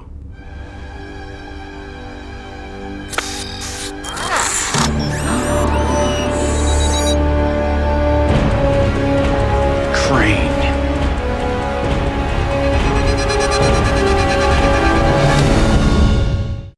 Victor Crane is back.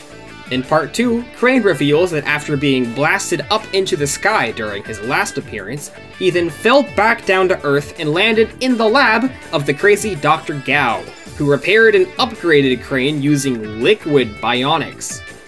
Crane has injected all of the colonists with liquid bionics. Everyone is bionic this season.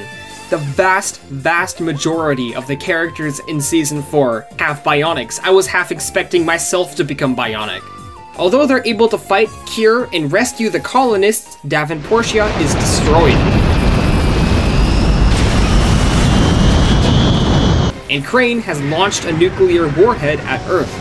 Although they managed to defeat Crane in a space dogfight, giving the series its first actual confirmed death, look at his helmet fly away, they're not able to reach Earth in time to stop the nuke. However, Adam gears up in a high-velocity spacesuit and blasts off to stop the missile. And although he does so, it's at the cost of his own life. Okay! Guys, if I don't make it... You're gonna make it. You're almost there. Chase, it's too much. Make him stop, please. Guys, if I don't make it, I want you to know that you're the best family Adam. Adam! Adam!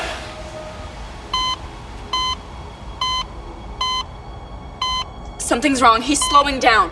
What? No. Adam! Answer me! Come on, big guy, come on! Adam!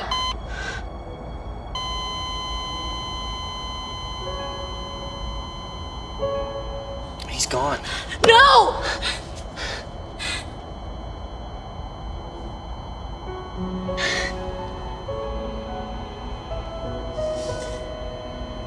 Nah, he's fine. Yeah, I can hear you. Sorry, I blacked out for a few, but I'm back. It's a Disney sitcom. There have been like 5 death fake-outs in the last season alone. You should not be surprised there. You have no excuse.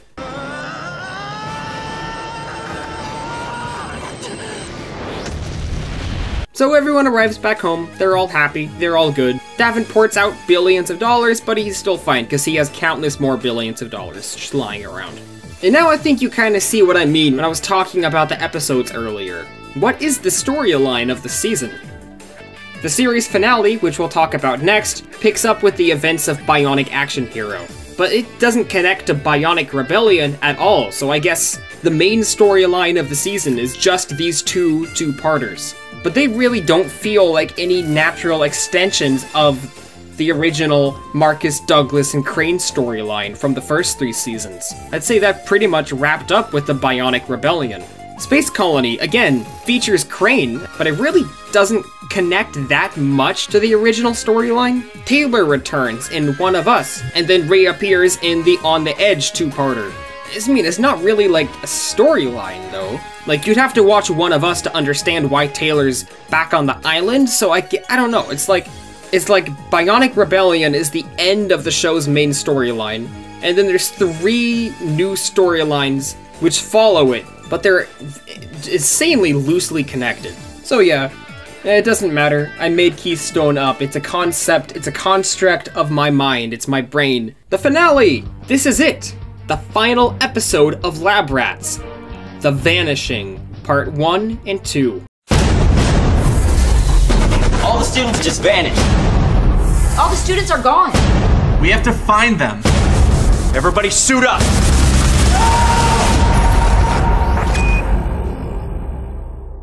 Donald and Douglas install upgrades to all of the students at the academy, but because Adam, Bree, and Chase are older models, they're incompatible with the upgrades, which officially makes them the most archaic and obsolete bionic humans at the academy.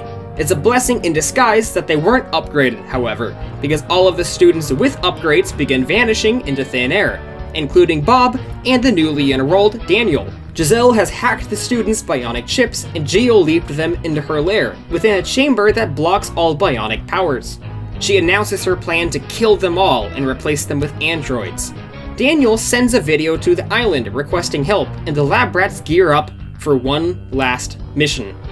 Now arriving at the lair, they discover that Daniel didn't send the help message at all. It's Douglas's other son, the shape-shifting Marcus. Marcus? Good to see you, Dad.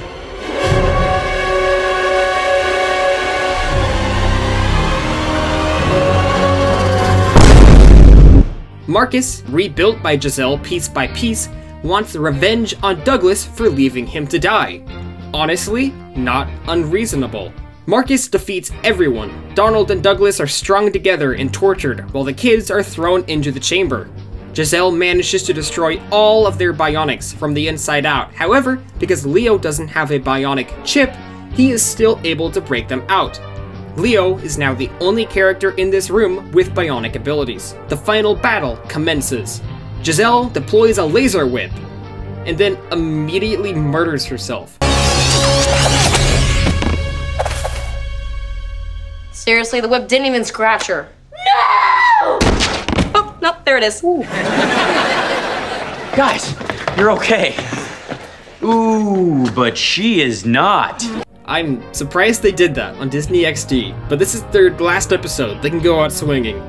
Meanwhile, Daniel manages to replicate Marcus's powers and uses his own powers to destroy him, which upsets Leo because he wanted to be the one to destroy him. The show treats Marcus as like the big, ultimate, evil threat. The ultimate scary guy, a kid. When like he was literally just a 14-year-old boy who had been manipulated into being who he was.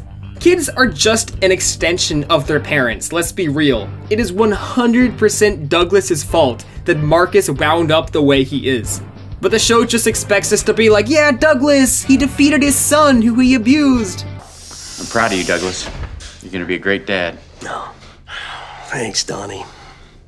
And one day, I'm sure you will be too.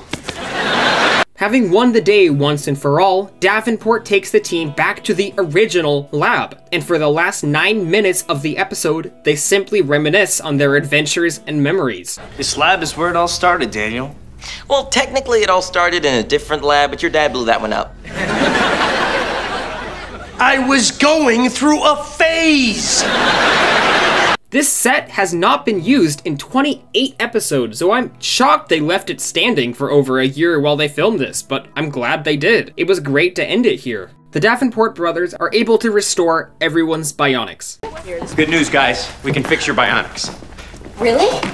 When we left Giselle's lab, I took some of her research. By combining her technology with ours, we'll be able to create one universal super chip that can adapt to any bionic operating system, which means you'll all get the upgrade. That means we're no longer obsolete. Yes, we're back! I would have preferred if they had committed to removing the characters' bionics. I think it would have been great to see Adam, Bree, and Chase get normal lives from here on out, the way they always wanted. Or maybe give them a choice to get their bionics back or live normal lives and have them choose to remain bionic. I think that would have been a lot more touching of an ending than an exposition dump explaining why they're fine, but once again, Lab Rats has better things to do with its storytelling, especially by this point in the series. Hey, what's in the box, Douglas? Marcus! What? Why would you bring his parts here? As evil as he was still my creation. I felt kind of bad, but if I can put him back together and reprogram him... No! Fine. but I'm making his eyebrow into a bracelet. Tasha reveals that she's expecting, and she's pregnant with a girl. I'm finally getting a sister! And who better than a sister to change half the diapers? Yeah, I'm over the whole sister thing. Even Perry shows up one last time to say goodbye. Now that the students don't have bionics, they're just a bunch of lame-os. Actually, the real reason I'm here is that I heard what happened to you guys, and I'm just happy you're okay. As everyone departs, Leo looks around nostalgically, before getting attacked by a regenerating Marcus.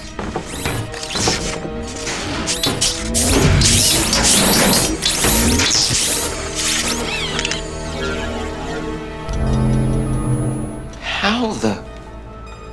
What's the matter, Leo? Never seen an android regenerate before? Part of my upgrade. It's what makes me superior to humans. Leo finally has one opportunity to fight Marcus, the way he always wanted to. You will never defeat me. Oh yeah? We'll see about this.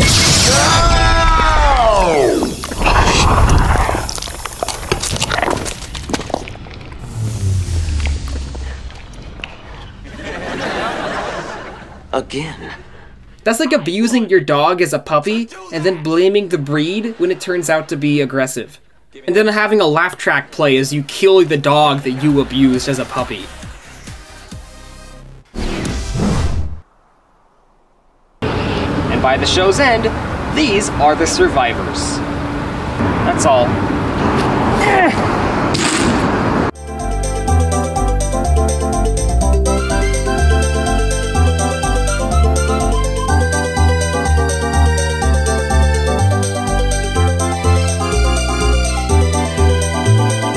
Regarding the question of if the show changed or if I changed, I think it was a mixture of both.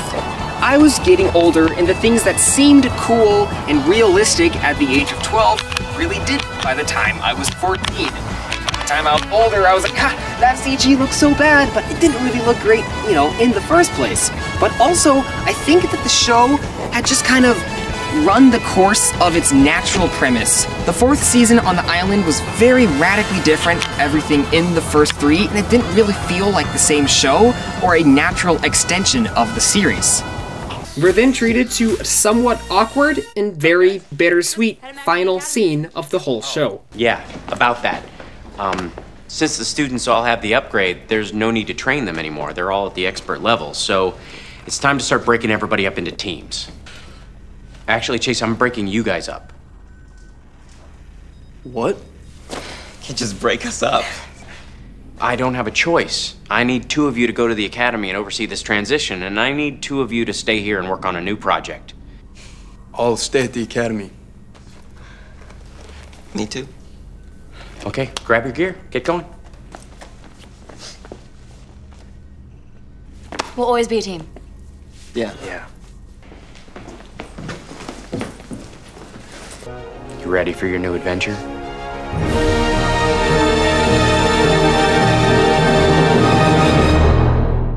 And that final scene led directly into a combined spin-off between Lab Rats and Mighty Med, called Lab Rats Elite Force, where Bree, Chase, Kaz, Oliver, and Skylar defend the world from the forces of evil, operating out of Davenport Tower in Sitcom City.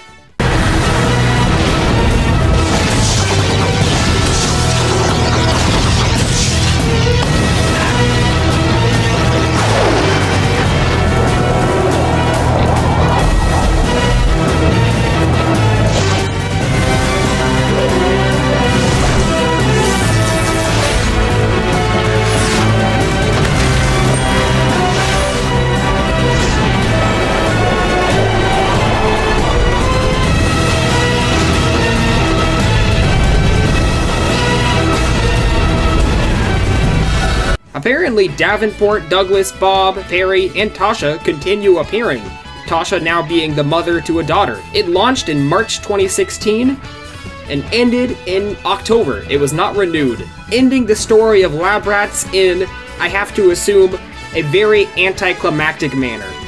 And while it might be interesting to see how exactly this series unfolded, I don't care. Not right now. I'm not going to right now. I am done. While working on this project, Chris Peterson and Brian Moore actually announced their newest series, called Meet the Mayhems, about a family of supervillains who, after running afoul of the League of Villains, settle into a small Texas town to lay low. And while I don't necessarily plan on tuning into their newest children's programming, all I can hope is that the new show entertains and inspires a generation of kids the way that Lab Rats, maybe not inspired, but definitely entertained me and my generation. Lab Rats occupies a very special part of my subconscious, and has been very, very fun to reflect back on the show and just how weird it dared to be. So Chris, Brian, thank you. Billy, I don't know, the rest of the actors, Hal Sparks, thank you as well.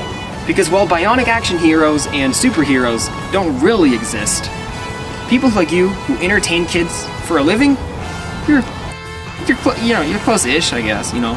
Cool, thanks. If you made it this far, you like what I do, and therefore I think you should subscribe. Donate to my Patreon, or I'll beat you up. Bye! That was not worth the 12-hour drive. Okay, time to drive 12 hours back.